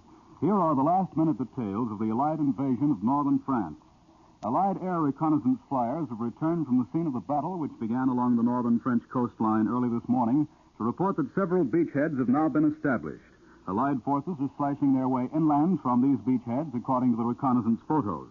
At the same time, Allied parachute troops dropped behind the enemy lines last night are disrupting enemy defense systems and waiting to join forces with the troops pouring ashore on the beaches. Prime Minister Churchill told Commons that more than 4,000 ships, together with many thousand smaller craft, are transporting the invasion force across the Channel. Churchill declared that the invasion is proceeding, and we quote, according to a plan, and what a plan. At Supreme Headquarters of the Allied Expeditionary Force, it's reported that German destroyers and E-boats are rushing into the operational area off the northern coast of France, and no doubt are being dealt with by the Allies. Incidentally, the initials of these headquarters are SHAEF, and you're going to get mighty familiar with them. An Allied military commentator at SHAEF declared this morning that H hour for the invasion ranged from 6 to 8 a.m. European time. Another report from that same source reveals that American battleships are supporting the Allied landings, with United States Coast Guard units also participating in the operations. In a blasting foremast to the invasion, the British Bomber Command sent more than 1,300 of its heaviest bombers roaring across the Channel last night and this morning for a saturation attack on the invasion areas. And now here are some last-minute bulletins. Allied troops have landed on the Channel Islands of Guernsey and Jersey, according to a German broadcast. The same enemy source says Allied tanks have landed midway between Cherbourg and Le Havre, but that the greatest concentrations of landing craft have been observed off the two ports themselves. Earlier enemy broadcasts said Cannes was the focal point of the entire attack and that the drive inland is aimed at the city of Paris. And just a few moments ago, this news came from Supreme Headquarters of the Allied Expeditionary Forces. Casualties among Allied airborne troops on France have been light. We repeat that, from Supreme Headquarters, Allied Expeditionary Forces, casualties among Allied airborne troops on France have been light. Just 4 hours before the German radio began its announcements of the Allied invasion, President Roosevelt told the world that the fall of Rome came at an opportune time when Allied forces were poised to cross the Channel for Western Europe. And at the same time, at the end of his speech, the President uttered a prayer for our invasion troops. Said Mr. Roosevelt, "May God bless them and watch over them and over all of our gallant fighting men." And shortly after his commander-in-chief had spoken, General Dwight Eisenhower, Supreme Commander, went on the air himself to broadcast a message to the people of Western Europe. Said the invasion commander, "People of Western Europe, a landing was made this morning on the coast of France by troops of the Allied Expeditionary Force. This landing is part of the concerted United Nations plan for the liberation of Europe, made in conjunction with 4 great Russian allies. And although the initial assault may not have been made in your country, the hour of your liberation is approaching." Then General Eisenhower went on to give his orders to the patriots and underground armies of Europe. He warned them not to attempt preliminary uprisings, but to await his orders so that they could act at the most effective moment. Said he, "Prompt and willing obedience to the orders that I shall issue is essential." And then General Eisenhower, who has been entrusted with the problem of a French provisional government, said this, "Effective civil administration of France must be provided by Frenchmen. Those who have common cause with the enemy and so betrayed their country will be removed. As France is liberated from her oppressors, you yourselves will choose your representatives and the government under which you wish to live." And then the American commander of the invasion forces made this plea, "Great battles lie ahead. I call upon all of you who love freedom to stand with us. Keep your faith staunch. Our arms are resolute, and together we shall achieve victory." And now here are some of the various eyewitness reports which have been coming in from various correspondents in Great Britain.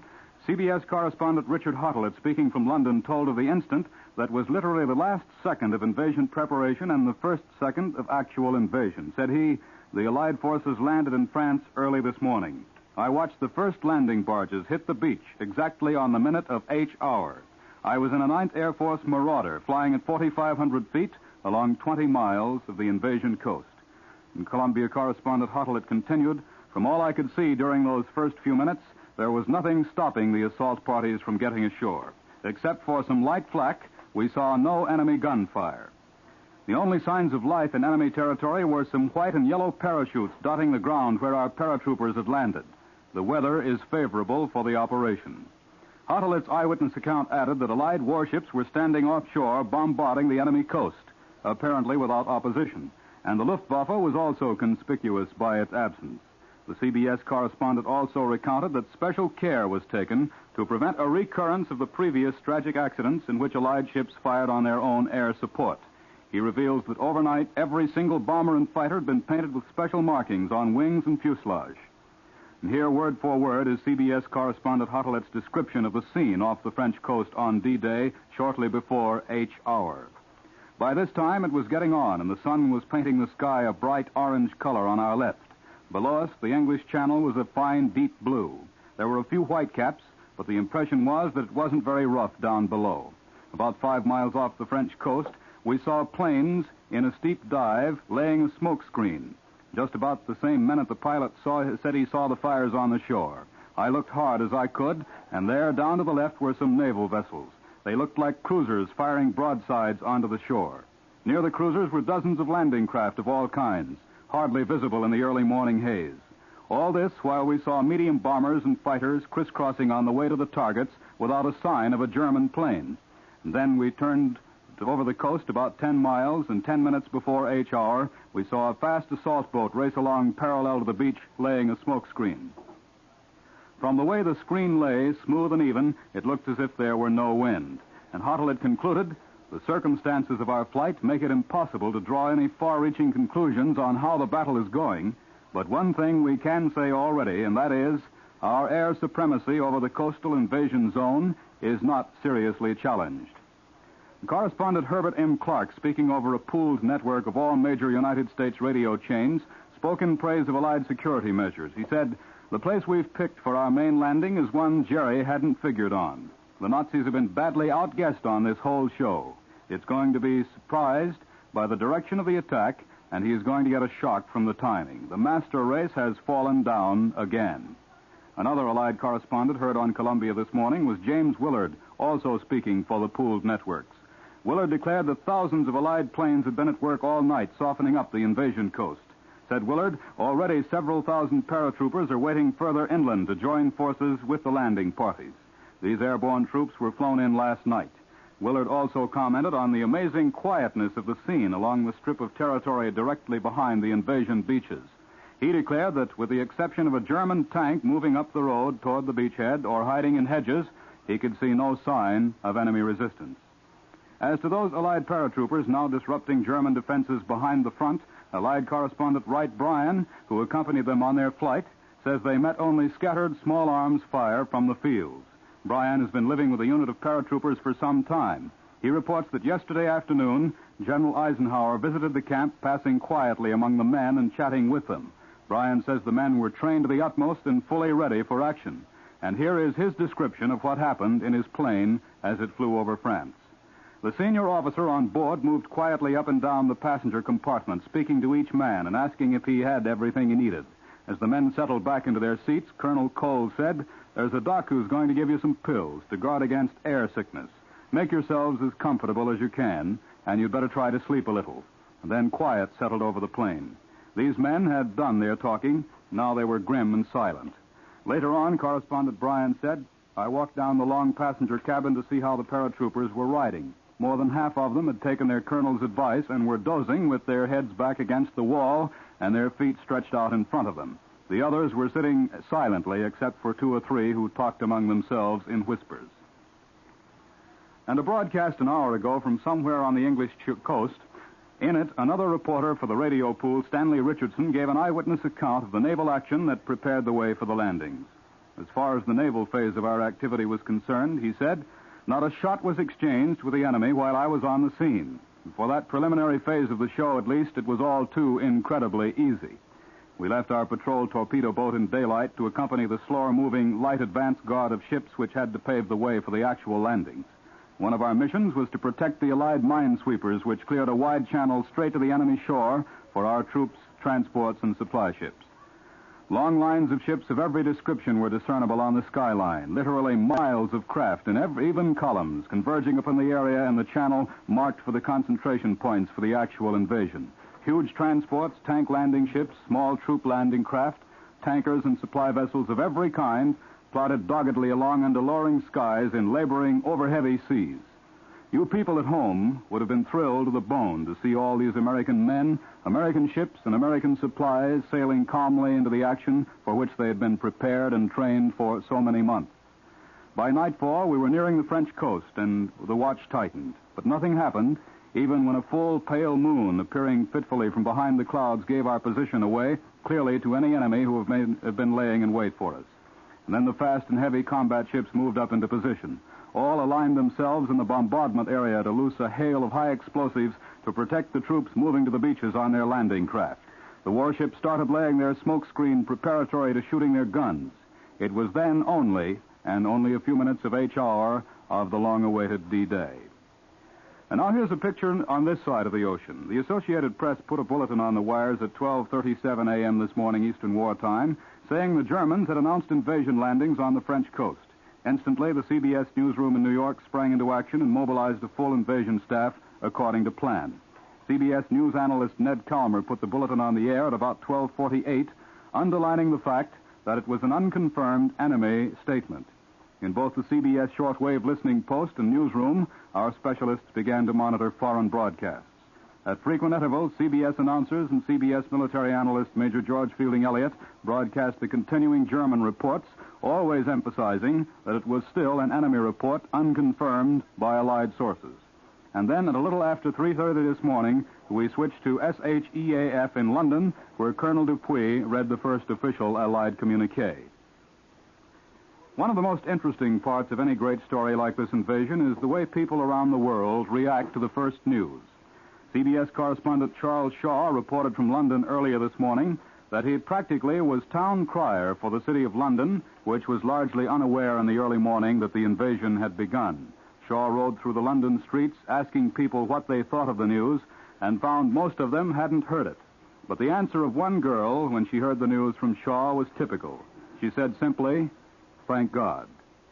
And far removed from the thankful and hopeful spirit in Allied capitals is the only reaction so far noted from the Tokyo radio, which broadcast its first mention of the invasion in a German-language piece beamed toward Europe. The Jap broadcast said, "We have just learned with deep concern of the landings by the Allies on the coast of France. We expect they will be quickly annihilated by the courageous German army." That from Tokyo. That's the way the Japanese put it. Up to now, there's been no mention of the landings to the Japanese people themselves, according to the United States government monitors of the Office of War Information. Our correspondent, William J. Dunn, reported from Australia that invasion reports have the right-of-way on Australian radios and in the Australian headlines, but he added that there is not much external excitement. Here in our own country, reaction from coast to coast was similar. People kept on working at overnight shifts in shipyards and other factories and went to work as usual this morning. But everyone seems to be more serious, and many stopped in their tasks long enough to offer prayers for the success of the Allied effort. Perhaps most dramatic of all was the ringing of the Liberty Bell in Philadelphia's Independence Hall. The ancient bell was struck 6 times as Philadelphia's Mayor Bernard Samuel read the famous inscription, "Proclaim liberty throughout all the land unto all the inhabitants thereof." Well, German propagandists asserted today that despite the invasion of Western Europe, life continued normal in Berlin with no excitement, no additions, no special radio announcements. But a part of these assertions, obviously, were rather false. From the time of the first landings, a constant stream of broadcasts came from the German transmitters, many of them carrying more than an indication that Hitler's defenses along the western coast had been caught napping. The German press chief was quoted by DNB as saying the Allies opened the invasion on the order of Moscow. A DNB correspondent asserted the German people is longing for revenge because of the Allied bombings of their cities. The German news agency Transocean contended in early broadcasts that it was not certain of Allied intentions, but at 1 p.m. it said, "This much has become clear by midday. These Allied landings mean this is the great invasion, and no fooling." That's the story from Germany. Ladies and gentlemen, Columbia will continue its invasion coverage in approximately 30 seconds from now. We're pausing at this time. This is Douglas Edwards speaking, and this is CBS, the Columbia Broadcasting System. Columbia's news headquarters in New York. Bob Trout speaking again. In a few moments, we hope again to bring you another broadcast from Britain, probably from Supreme Headquarters of the Allied Expeditionary Forces. At that time, we hope to hear from several of our Columbia correspondents. We don't know exactly at what time we'll make the switch, but in a few moments, I expect that I will hear that it is time to switch to London. The warning will probably come very quickly. As you undoubtedly know, if you've been with us for several hours during last night and this morning, you know how quickly the warning comes that London is ready. Meanwhile, in case you got up, let's say, a bit late and you've been filling yourself in on the invasion, you know that the German reports were the first reports, and we had 2 or 3 hours in the small hours last night before the Allied Supreme Headquarters in Britain announced that the invasion had begun, when all the news was coming from the German radio. It wasn't very much news, but it did say that the invasion had begun, and that turned out to be right. And so Elmer Davis, who, like most of us, rushed to his office in the middle of the night last night, Elmer Davis has this morning given a warning about this German radio propaganda. Mr. Davis says that despite the German accuracy in announcing the invasion before the official Allied communique came in from Supreme Headquarters in Britain, German broadcasts should not be relied on in the future. Elmer Davis said the reason the Germans made the announcement was possibly that they're trying to build up a reputation for accuracy so that they can put one over, he said, on the Allies later. And Elmer Davis asked Americans to remember that Joseph Goebbels is in business for his health and not for ours. Another brief dispatch from Supreme Headquarters just been handed me. It says Allied Air Forces threw 11,000 aircraft of almost every type into the grand invasion of Europe today, bombing and strafing miles of Normandy's beaches and flying inland to break the enemy's communications.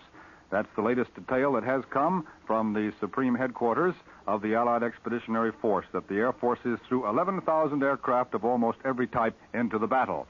And now it is time to go again to Britain for another broadcast, so back to London for a special broadcast by Columbia's correspondent, Charles Shaw. Go ahead, London.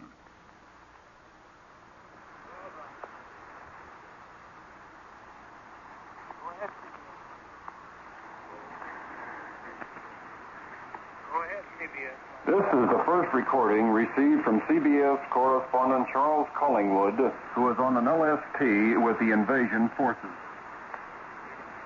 Well, now we're up here on the deck, on the main deck of the LST, which is crowded and packed with vehicles of every sort. The trucks are full. Just reading the names on the boxes of some of them. Here's one that says cartridges, and another one says hand grenades, and there are all the bags, bedrolls, in which these men are going to sleep. I wonder what these soldiers feel like. I mean, here they are aboard the LST, their last link with a peaceful life. They're just as sealed here as though they had severed every connection with the outside world. I wonder what they're thinking about. I wonder what they feel about everything that's going to come. Let's ask one of them. Hey, soldier, come over here, will you? Yes. What's your name? Staff Sergeant Alexander Hant. Alexander Hant. Where do you come from, Alex? From Chicago, Illinois. From Chicago, huh? Yes. So what do you feel about this thing now that you're on? Well, sir, I feel a lot better since we're on this one here, because it seems like we're doing more good than we was on the last one I was on. What was the last one? It was an LST. So that was one of the maneuvers, was it? Yes, sir, it was. Maneuver. Is this one any different from that one? Yes, it is. It seems like we have a lot more equipment than we did have the last time. More guns, I suppose. Yes. You think this is going to be the real thing this time? Well, I really can't say. You think so? I don't know. Does it worry you? No, it doesn't worry me any. You aren't scared? No. You're all set? Yes. Well, that's fine, Staff Sergeant Ham. These kids are certainly security conscious because there's no chance of any leakage from the ship as it is at the moment, but that one wasn't telling us anything. I wonder whether they really do know what sort of an operation they're going on, that it really is the real thing. There's a captain coming along here. I'll ask him. Captain, do you have a minute? Can I see you? Yes, sure may. What's your name, by the way? Captain Wood. Captain Wood? Well, I was just talking to one of your men, Captain, and, but you know what? Officers are security-minded also, probably even more so than the men. Well, what sort of a briefing have you had then, Captain, or don't you want to tell us? Well, all I can say is I've had a briefing on this exercise. All right, that's fine. Well, what sort of shape do you think the men are that you got along with you? They got a lot of training? Well, as far as I can see, or from what I have seen of the men, I think they're well capable of doing any job that the exercise may demand. That is correct. Is that right? That's fine. Putting words in my mouth. How did the loading go on the ship here, from your point of view? The loading on the ship seems to have gone without any bit of trouble whatsoever. It certainly looked smooth from where we were down below watching it. Everything came over very quickly. Seems well organized. Yeah, that's the Army for you, you know. Well, how are they settling down here on board? Everybody comfortable, or as comfortable as they can be? Yes, they are. The men seem to have been on these boats before. It's a bit like down now, as Captain Wood said. And the trucks are all on, the soldiers are all on, and there are other LSTs in the same condition as this one, with soldiers lining the rails and with trucks full of equipment, both inside on the tank deck and up on the main deck, which is where we're standing now on our ship. The LST-48 is just beginning to get underway. We're pushing away from the hard, away from the shore where we're loaded, and we're going back to our anchorage where we will stay until we set off on this coming expedition. Our last link with the land has been cut. I return you now to the United States. We're now back at Columbia's news headquarters in New York City. We've just heard a broadcast from London, Columbia's correspondent Charles Collingwood. a recording, I should say, of Columbia's correspondent Charles Collingwood, who was aboard a landing ship tank before leaving the British coast and was interviewing the men who were loaded in as they started off for the invasion. A few late dispatches have just come in. The Paris radio today has broadcast an appeal by Marshal Pétain to Frenchmen to refrain from actions which would call down upon you, he said, tragic reprisals. In other words, he does not want Frenchmen to help the Allies in their task of liberating the continent. Marshal Pétain said France has become a battlefield. The circumstances of battle, he said, may compel the German army to take special measures in the battle area, so Frenchmen accept this necessity. And then Marshal Pétain called upon French officials, railwaymen, and workers to remain at their posts where they would serve the German military machine in order to keep the life of the French nation and in order to carry out their tasks. Marshal Pétain told Frenchmen, do not listen to outside voices calling upon you not to listen to our decrees. And that is the statement of the Vichy Marshal Pétain upon the beginning of the Allied task of liberating the continent. A few words of Swiss reaction have just come in. The words, the Allies have landed in Normandy, swept through the city of Geneva like wildfire this morning, a Swiss newspaper tells us, in a dispatch reported to the Office of War Information. The people in Geneva forgot their usual stoicism, rushed out into the streets to be the first to pass on the tidings.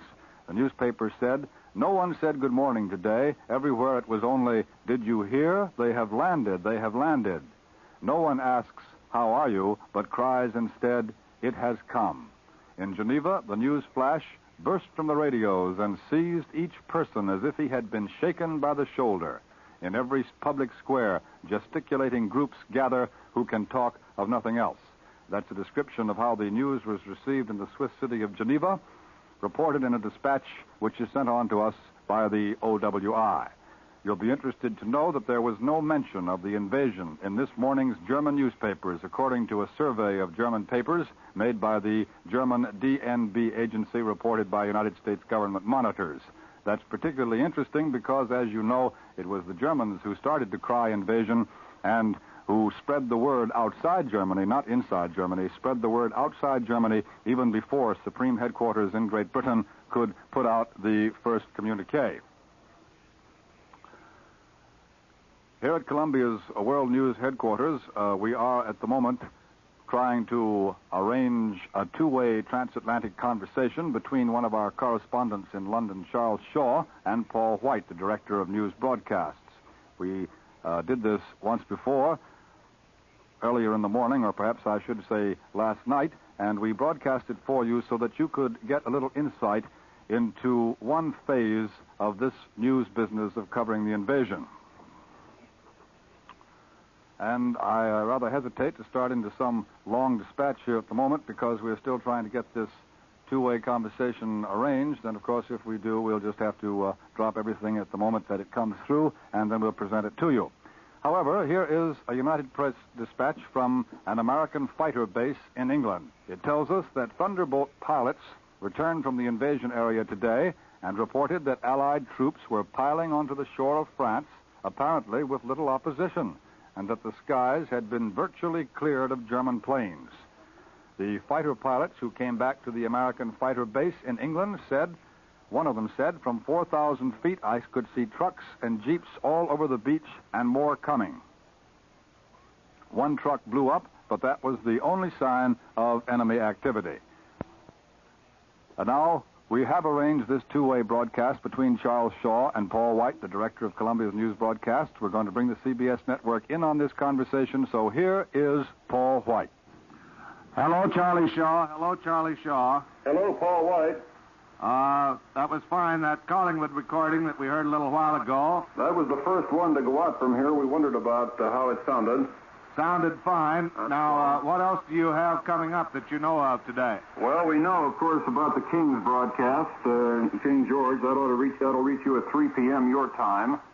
And, of course, we have a regular World Today broadcast, which will reach you at 6:45 New York time. And then any time we get news, of course, we're going to call you for a circuit and ask you to give us the means of transmitting it. We expect quite a bit of news, and as you can imagine, why we've all been pretty busy here today. There was some evidence of busyness at this end, too, Charlie. We'll continue to monitor London all day long, and whenever you have anything, call us in. Well, we suggest to do that, and we hope to have plenty for you. All right. Now, could you tell us anything about where our various staff men are? Well, yes, they're all very busy. Larry LeSueur is out with the American ground forces, overseas, of course. Bill Downs is with the British ground forces. And Charles Collingwood, as you know from the previous broadcast, is with the Navy. And so is our correspondent Bill Shadell with the Navy, along with our naval technician, Gene Ryder. And then Dick Huddlett, as you've heard from broadcasts earlier today, has been out with the Marauders of the 9th Air Force. He watched part of the invasion from the air. And Ed Murrow, our chief, has been rushing around here just about as busy as the old one-armed paper hanger, you know. And so we're all pretty well assigned at the moment. That's fine, Charlie. One thing I heard from you in a previous broadcast, I'm going to get off this microphone myself and let you give the public some news. I thought that the public might be interested in how we were lining up these broadcasts.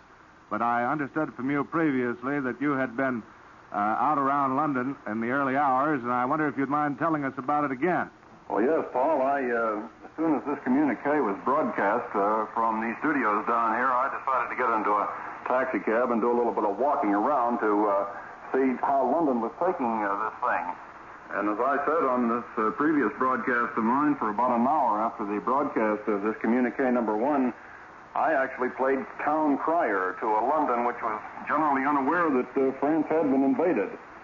I got in this cab and I walked the road and walked through the Strand and Fleet Street and past St. Paul's and along the Thames embankment to the Houses of Parliament and to Westminster Abbey and Piccadilly Circus and other parts of what you might call downtown London, asking people here and there what they thought of the news. And in most cases, I found out that I had to report the news before I got any comment from them. In fact, it looked like London just about any morning between 9:30 and 10:30. The streets were comparatively deserted. Soldiers of all the nations were ambling about, although not in great numbers, and the street cleaners were running their brushes along the curbs. I asked this taxi driver to take me around the city because I wanted to see how the people were reacting to the news. I said, incidentally, have you heard the news? He said, I heard something about it, but I don't know whether it's official or not. Well, I assured him that this time it was, because I had just returned from the studio where the communique was broadcast. We were waiting for a traffic light at one time, and we drew alongside a car which was driven by a girl wearing the uniform of France. I leaned out and I said to her, what do you think of the news? And she said, what news? And I said, the Allies have landed in France. And all she could say was, thank God. Well, Fleet Street, the headquarters of the press in London, was just about normal. Saw a couple of men who might have been reporters dashing into buildings. Then I went up to St. Paul's Cathedral to see whether there were any worshipers inside. And the only person in that big auditorium was a black-robed guide to the crypt who hadn't heard the news himself. So I told him about it, and he said, that's good. And that, Paul, is just about the way it was all over London. I went down to Westminster Abbey. There were 2 RAF sergeants there sightseeing. Past the Houses of Parliament, a couple of women were trying unsuccessfully to gain entrance. And went past Downing Street and up Downing Street, and it was empty, except for a street cleaner almost in front of number 10. That's the Prime Minister's home, you know. And all over London today, women were selling flags for the benefit of the Red Cross. I went up to a girl to buy a flag, and she hadn't heard the news either. And when I did tell her the news, why, her expression changed very little. The best interviewee I had was a roly-poly woman who was just about as broad as she was long. She had heard the broadcast. Apparently a foreigner, because she said it's good. Incidentally, in contrast with what I imagine is happening in New York, there wasn't a newspaper extra on the streets. So, Paul, I would say that London this morning, for at least an hour after the broadcast of communique number 1, was just about the same London that it was yesterday morning. That's fine, Charlie. Thank you for the report, and we'll be listening in from now on the London circuits to hear anything that you have and put it on the network as soon as it comes in. Well, thank you, Paul. Now we'll, I hope that you'll be hearing from us soon. Okay, fine. And now we'll let Bob Trout continue with this program. That was a two-way conversation between Paul White, Columbia's Director of News Broadcasts, here at our news headquarters in New York, and one of Columbia's correspondents in Great Britain, Charles Shaw. We brought you the conversation to give you an idea of how one phase of this business of covering an invasion is handled here at the Columbia's New York news headquarters. And now we're going to go to Washington again to hear once more from Columbia's correspondent, Joe McCaffrey, who is stationed at the headquarters of the War Department in Washington, the Pentagon building. So we take you now to Washington, Joe McCaffrey reporting. Informed military men here at the Pentagon building, informed in basic military tactics, but not on the actual plans for D-Day, are pondering the idea that the landings in France by Allied forces may be only the old prize fighters movement. It is old, time-proven strategy to hit them where they ain't, and the Allies may have had that in mind when they launched their initial landings. However, these military men, in informal conversations, point out that the Germans may have the same hunch and are holding their huge reserve forces in readiness for a second and more solid blow by the Allies. The Allies, as one former sports writer put it, may be pivoting on one foot, waiting to see if the Germans withdraw heavily from other sectors of the coastline, and if they do, then they will hit those sectors. These men, who study the art of battle, point out that should the Germans play a waiting game, the Allies may plunge ahead with full forces on the sector already in the combat zone. But this, please remember, is only theory as offered during informal talks with men who make war their business. Officers who have talked with German prisoners relate that they have every confidence in the Nazi troops being able to repel any Allied blows at the continent. The prisoners are arrogant about the fact that their forces are much superior to ours and that we will be hurled back into the sea with ease. Then, say these prisoners, Germany is supreme, for never within the next decade could the Allied power raise a force so huge as with which he has tried to invade the continent. Now let us look at that situation in reverse. Say these Army officers, all the German hope is apparently stacked in the cards that the Nazi troops will make quick work of the Allies. But a successful landing and establishment of key beachheads would be the beginning of a general letdown among not only the German soldier, but the man and woman at home in Germany. They will see their dreams slowly but steadily disappearing in the smoke of the bitterly fought battle. The Pentagon men ponder, too, what effect the D-Day will have on the German troops in Italy, now doing battle with Lieutenant General Mark Clark's Fifth Army. Although it may be some time before they hear the news, they will learn of it in time, and when that time comes, they will realize the reinforcements for which they have been praying will be long, long delayed, if they ever come. And what of the Italian campaign, wonder these men in the heart of the War Department? Will that campaign degenerate now into a holding action? For, they point out, the Alps are in the way. Only Hannibal crossed that natural barrier, and he had his elephants. Our troops in Italy, it is emphasized, are now seasoned fighting men. Should the line be held in Italy, and there is no reason that the Germans would try to come back into Lower Italy with their supply lines so shattered, these men from the Fifth Army might be used to good advantage in the invasion. The troops in the invasion are, for the most part, green men, but they have been seasoned by hard, rigorous training. The fall of Rome yesterday was viewed in a new light by these hard-bitten observers as they reviewed the effect that it would have on the occupied countries. The treatment of the Italian people in and around Rome will be heard of, if not immediately via the powerful Allied shortwave sets, eventually, and its effect on the peoples of France should bring strong support to our side.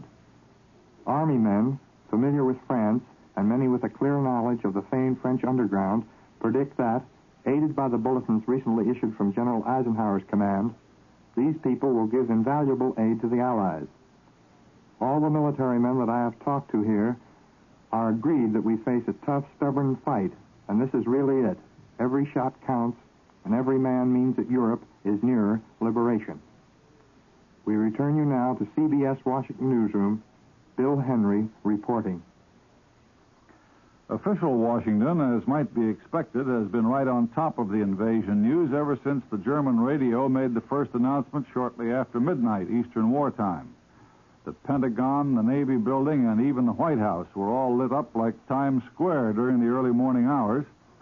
As soon as the official communique came through from General Eisenhower, officers handed out carefully prepared mimeograph statements, including one from General Blackjack Pershing, who led our forces in France in World War I. The chiefs of staff, the men responsible for our whole war effort, were on the job in the early morning hours, as were the British representatives on the Joint Chiefs of Staff.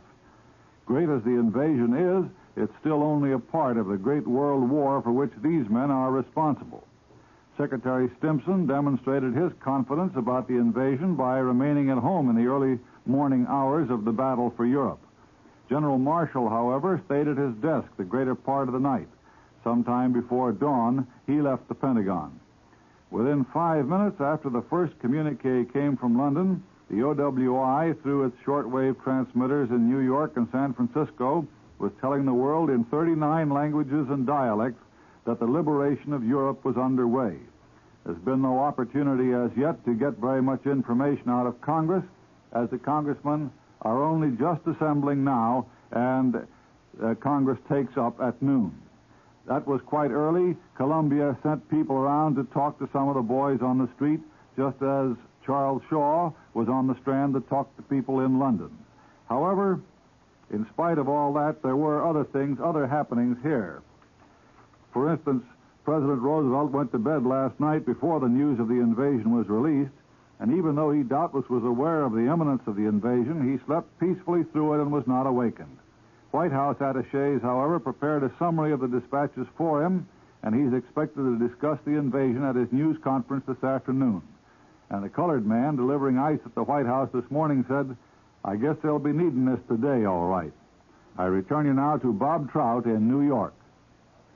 Since we went to Washington, we've had another bulletin from London here at our Columbia News headquarters in New York. The German news agency, DNB, has acknowledged a few minutes ago that Allied tanks have penetrated several miles between the towns of Caen, C-A-E-N, and Isigny on the Normandy Peninsula. DNB, the German news agency, acknowledges the penetration of a few miles by Allied tanks on the Normandy Peninsula. And now, once again, we're going to hear from Columbia's military analyst, Major George Fielding Elliott, who wants to tell us something of the background of naval support which our troops are receiving in the invasion. Here's Major Elliott.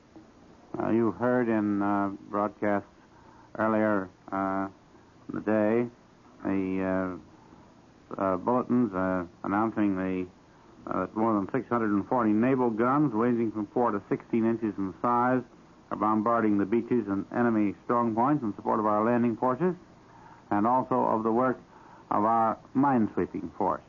These two forms of naval support are very important to a landing operation.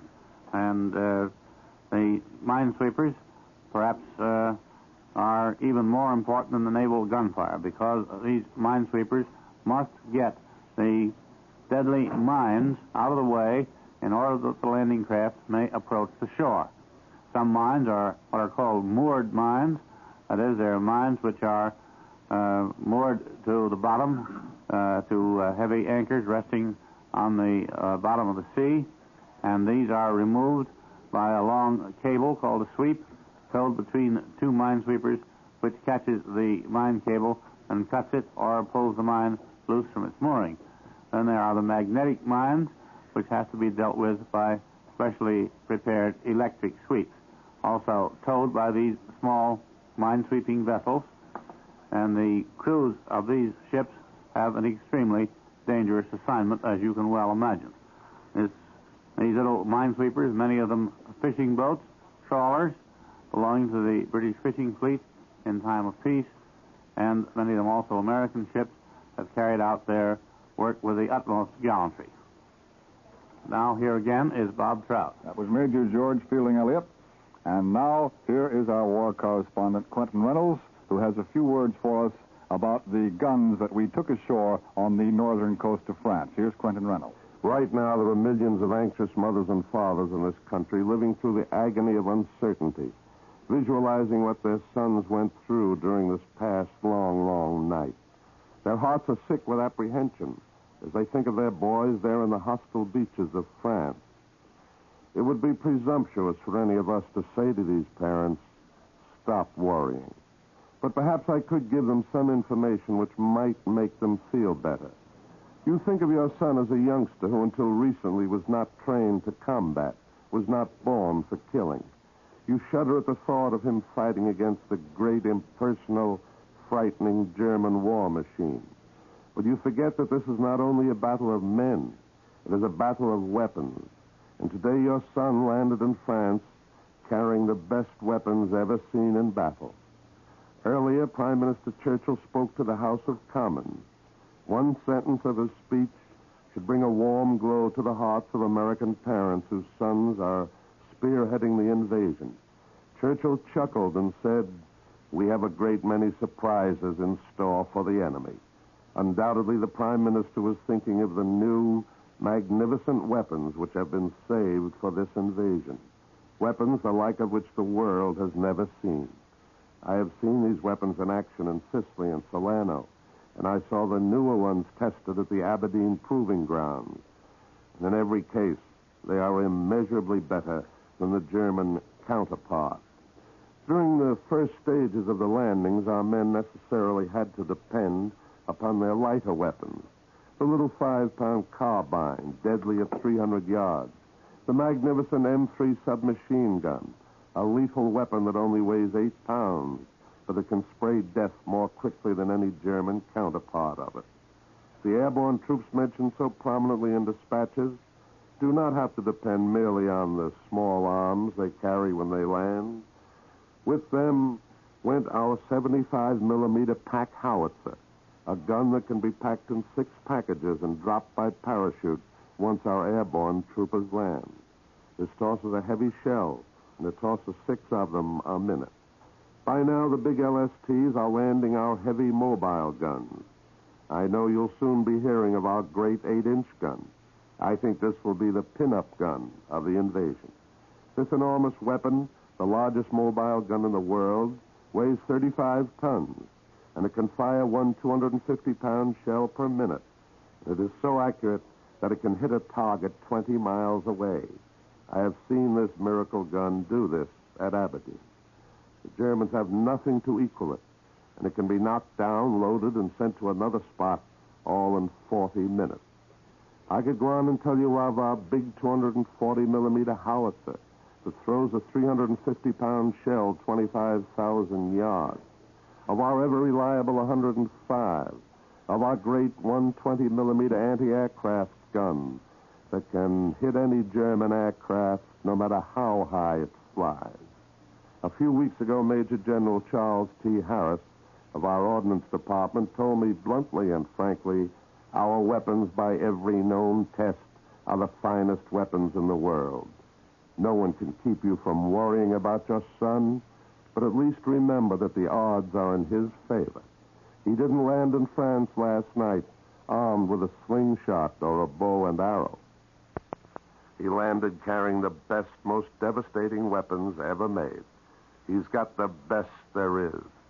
Give a prayer of thanks to our Ordnance Department, which designed and built these weapons. They will help bring your son back safely. Now I return you to Bob Trout. We've been listening to Columbia's war correspondent, Quentin Reynolds, here at Columbia's news headquarters in New York. Now, once again, we are going to pause for station identification. It will be a 30-second pause, but I just want to take this opportunity, if you ladies and gentlemen of our audience will bear with us, I just want to take this opportunity again to assure our staffs at our affiliated stations throughout the country that we are continuing this broadcast of our invasion coverage. We are breaking for station identification for 30 seconds. This is CBS, the Columbia Broadcasting System. Columbia's news headquarters in New York again, Bob Trout speaking. And before we don't know whether we're going to go to London or not for another broadcast. Well, of course, we are going to take you to London frequently during the next hours and during the next days, and as Mr. Churchill says, weeks in which the invasion will be going on. But it's difficult, as you know, if you've been with us through the night, it's difficult to foresee more than a couple of minutes ahead of time, sometimes a couple of seconds. So I won't promise anything about going to London, and instead, at the moment, I'd like to tell you that we're going to turn the microphone over now to Ned Calmer of CBS World News, who's familiar with that part of the French coast where we have landed, and is, in fact, a former news correspondent of many years' experience in France. Mr. Calmer has been broadcasting to France recently in the French language for the Office of War Information and is heard regularly on the Columbia Network. Here's Ned Calmer. A feature, and perhaps a very vital feature, of these preliminary military operations is the French underground movement. On the strength or weakness of that movement may depend a good many American lives at this crucial hour, at this crucial stage of the invasion. We have as yet no reports on the extent of French underground activity. It's not likely, in fact, that we'll get any for some time. That's the kind of information General Eisenhower would hardly release at this time when it can prove of such value to the enemy.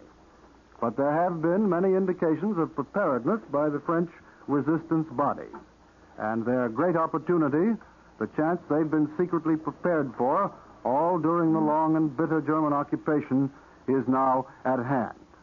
I'm going to speak to you for a few minutes on what we know of these preparations.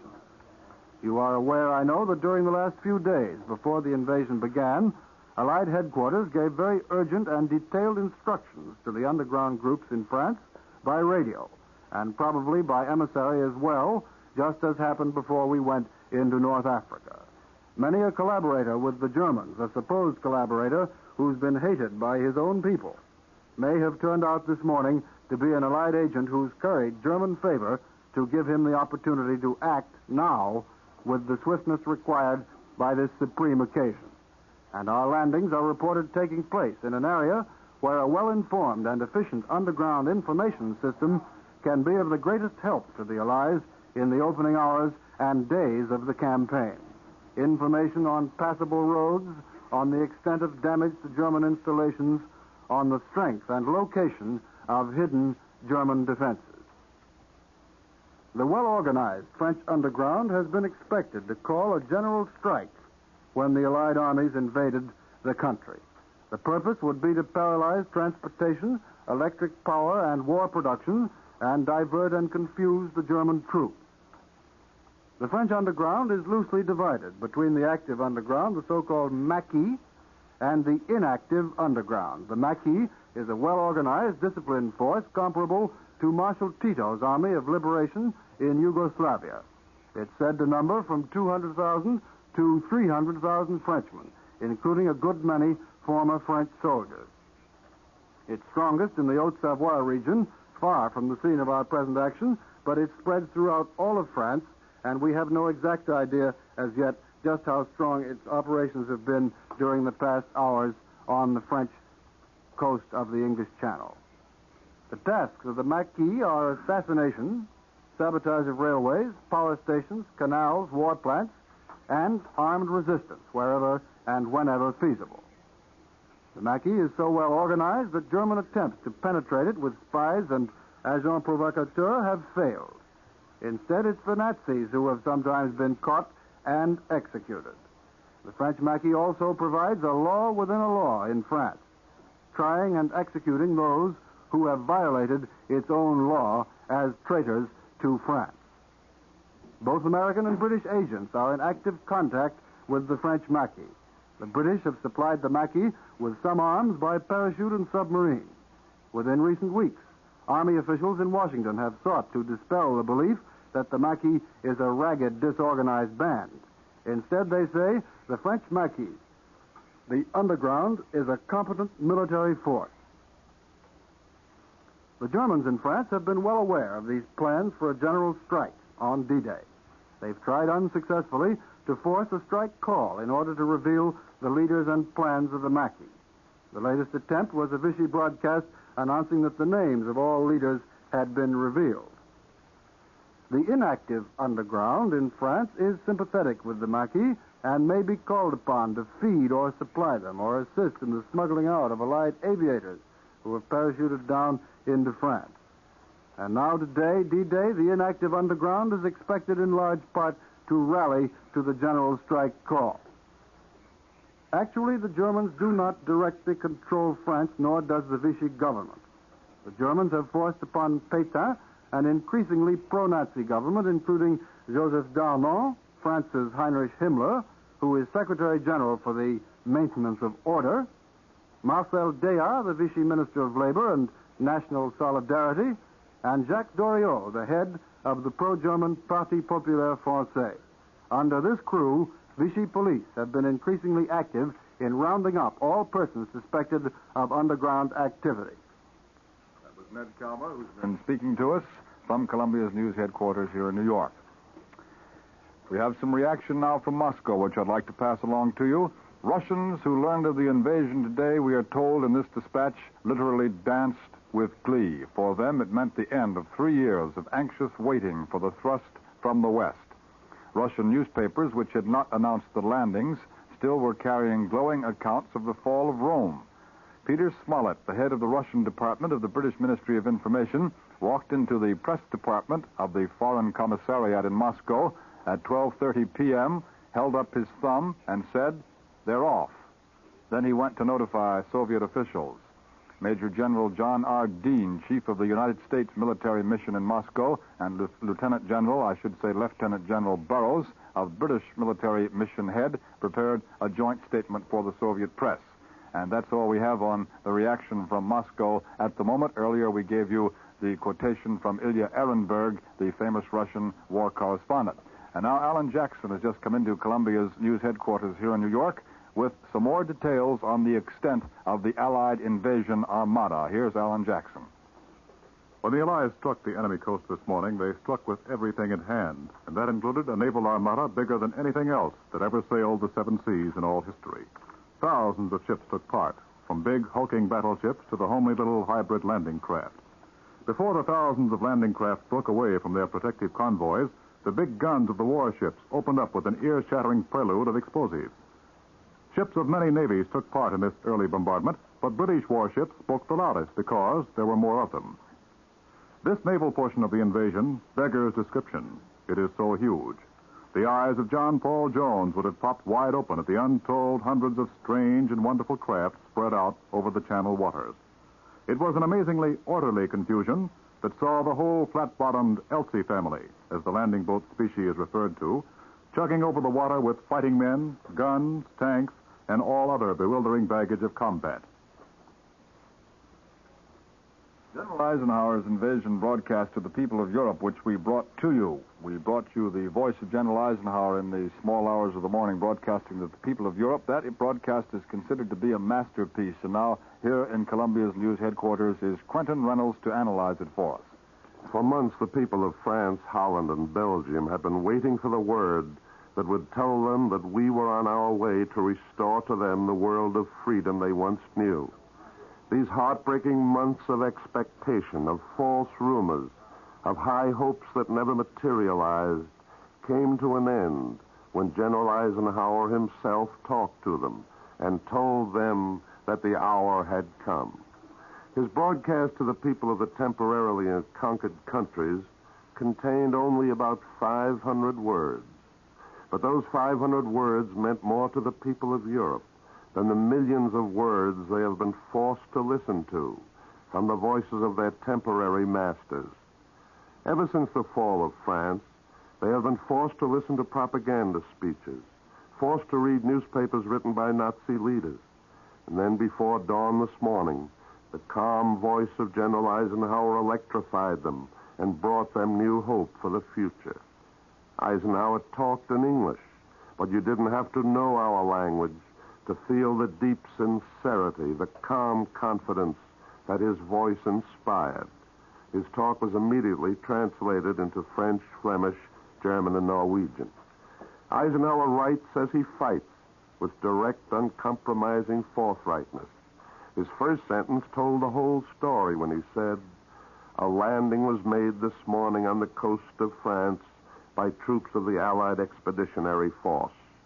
This simple statement will be read by school children 100 years from now. He told the people of Europe that America had not failed them.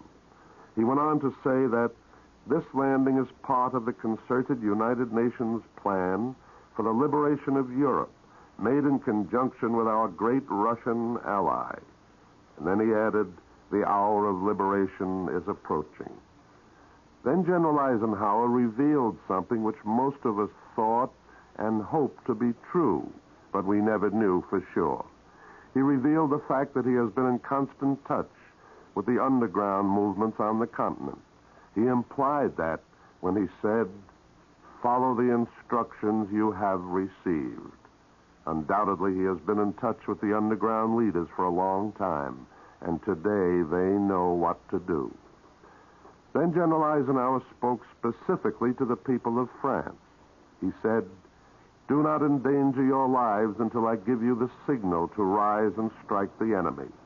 The day will come when I shall need your united strength. Until that day, I call upon you for the hard task of discipline and strength." He sounded a note of doom to the quislings of Europe when he said, and this sentence must have shriveled their craven hearts, "Those who have common cause with the enemy will be removed. As France is liberated from her oppressors, you yourselves will choose your representatives and the government under which you wish to live." This is in confirmation of the American policy and not interfering with the domestic affairs of European countries. It is the United Nations pledge that the people who have suffered under the Nazi yoke will themselves decide the retribution. A pledge that they will once again enjoy the independence that they lost when the German invader came to their country. General Eisenhower's closing remarks will long be quoted. Today they are engraven in the hearts of millions of men who had almost lost hope. General Eisenhower said firmly and emphatically, "I call upon all who love freedom to stand with us. Keep your faith staunch. Our arms are resolute. Together, we shall achieve final victory." I return you now to Bob Trout.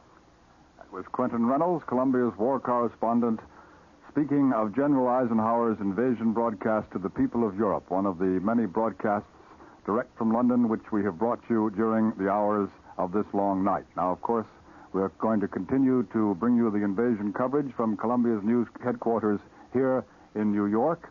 But this particular broadcast is about to end. It's hard to realize, but it's been going on for 7 hours, a continuous broadcast since 3 in the morning Eastern Wartime.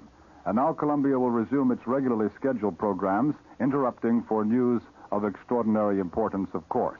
During the day, we hope to bring you the broadcast by King George VI at 3 p.m. Eastern Wartime, and there'll be other special broadcasts from time to time. For authentic news of the invasion, stay tuned to your CBS station. This is Bob Trout speaking. This is CBS, the Columbia Broadcasting System.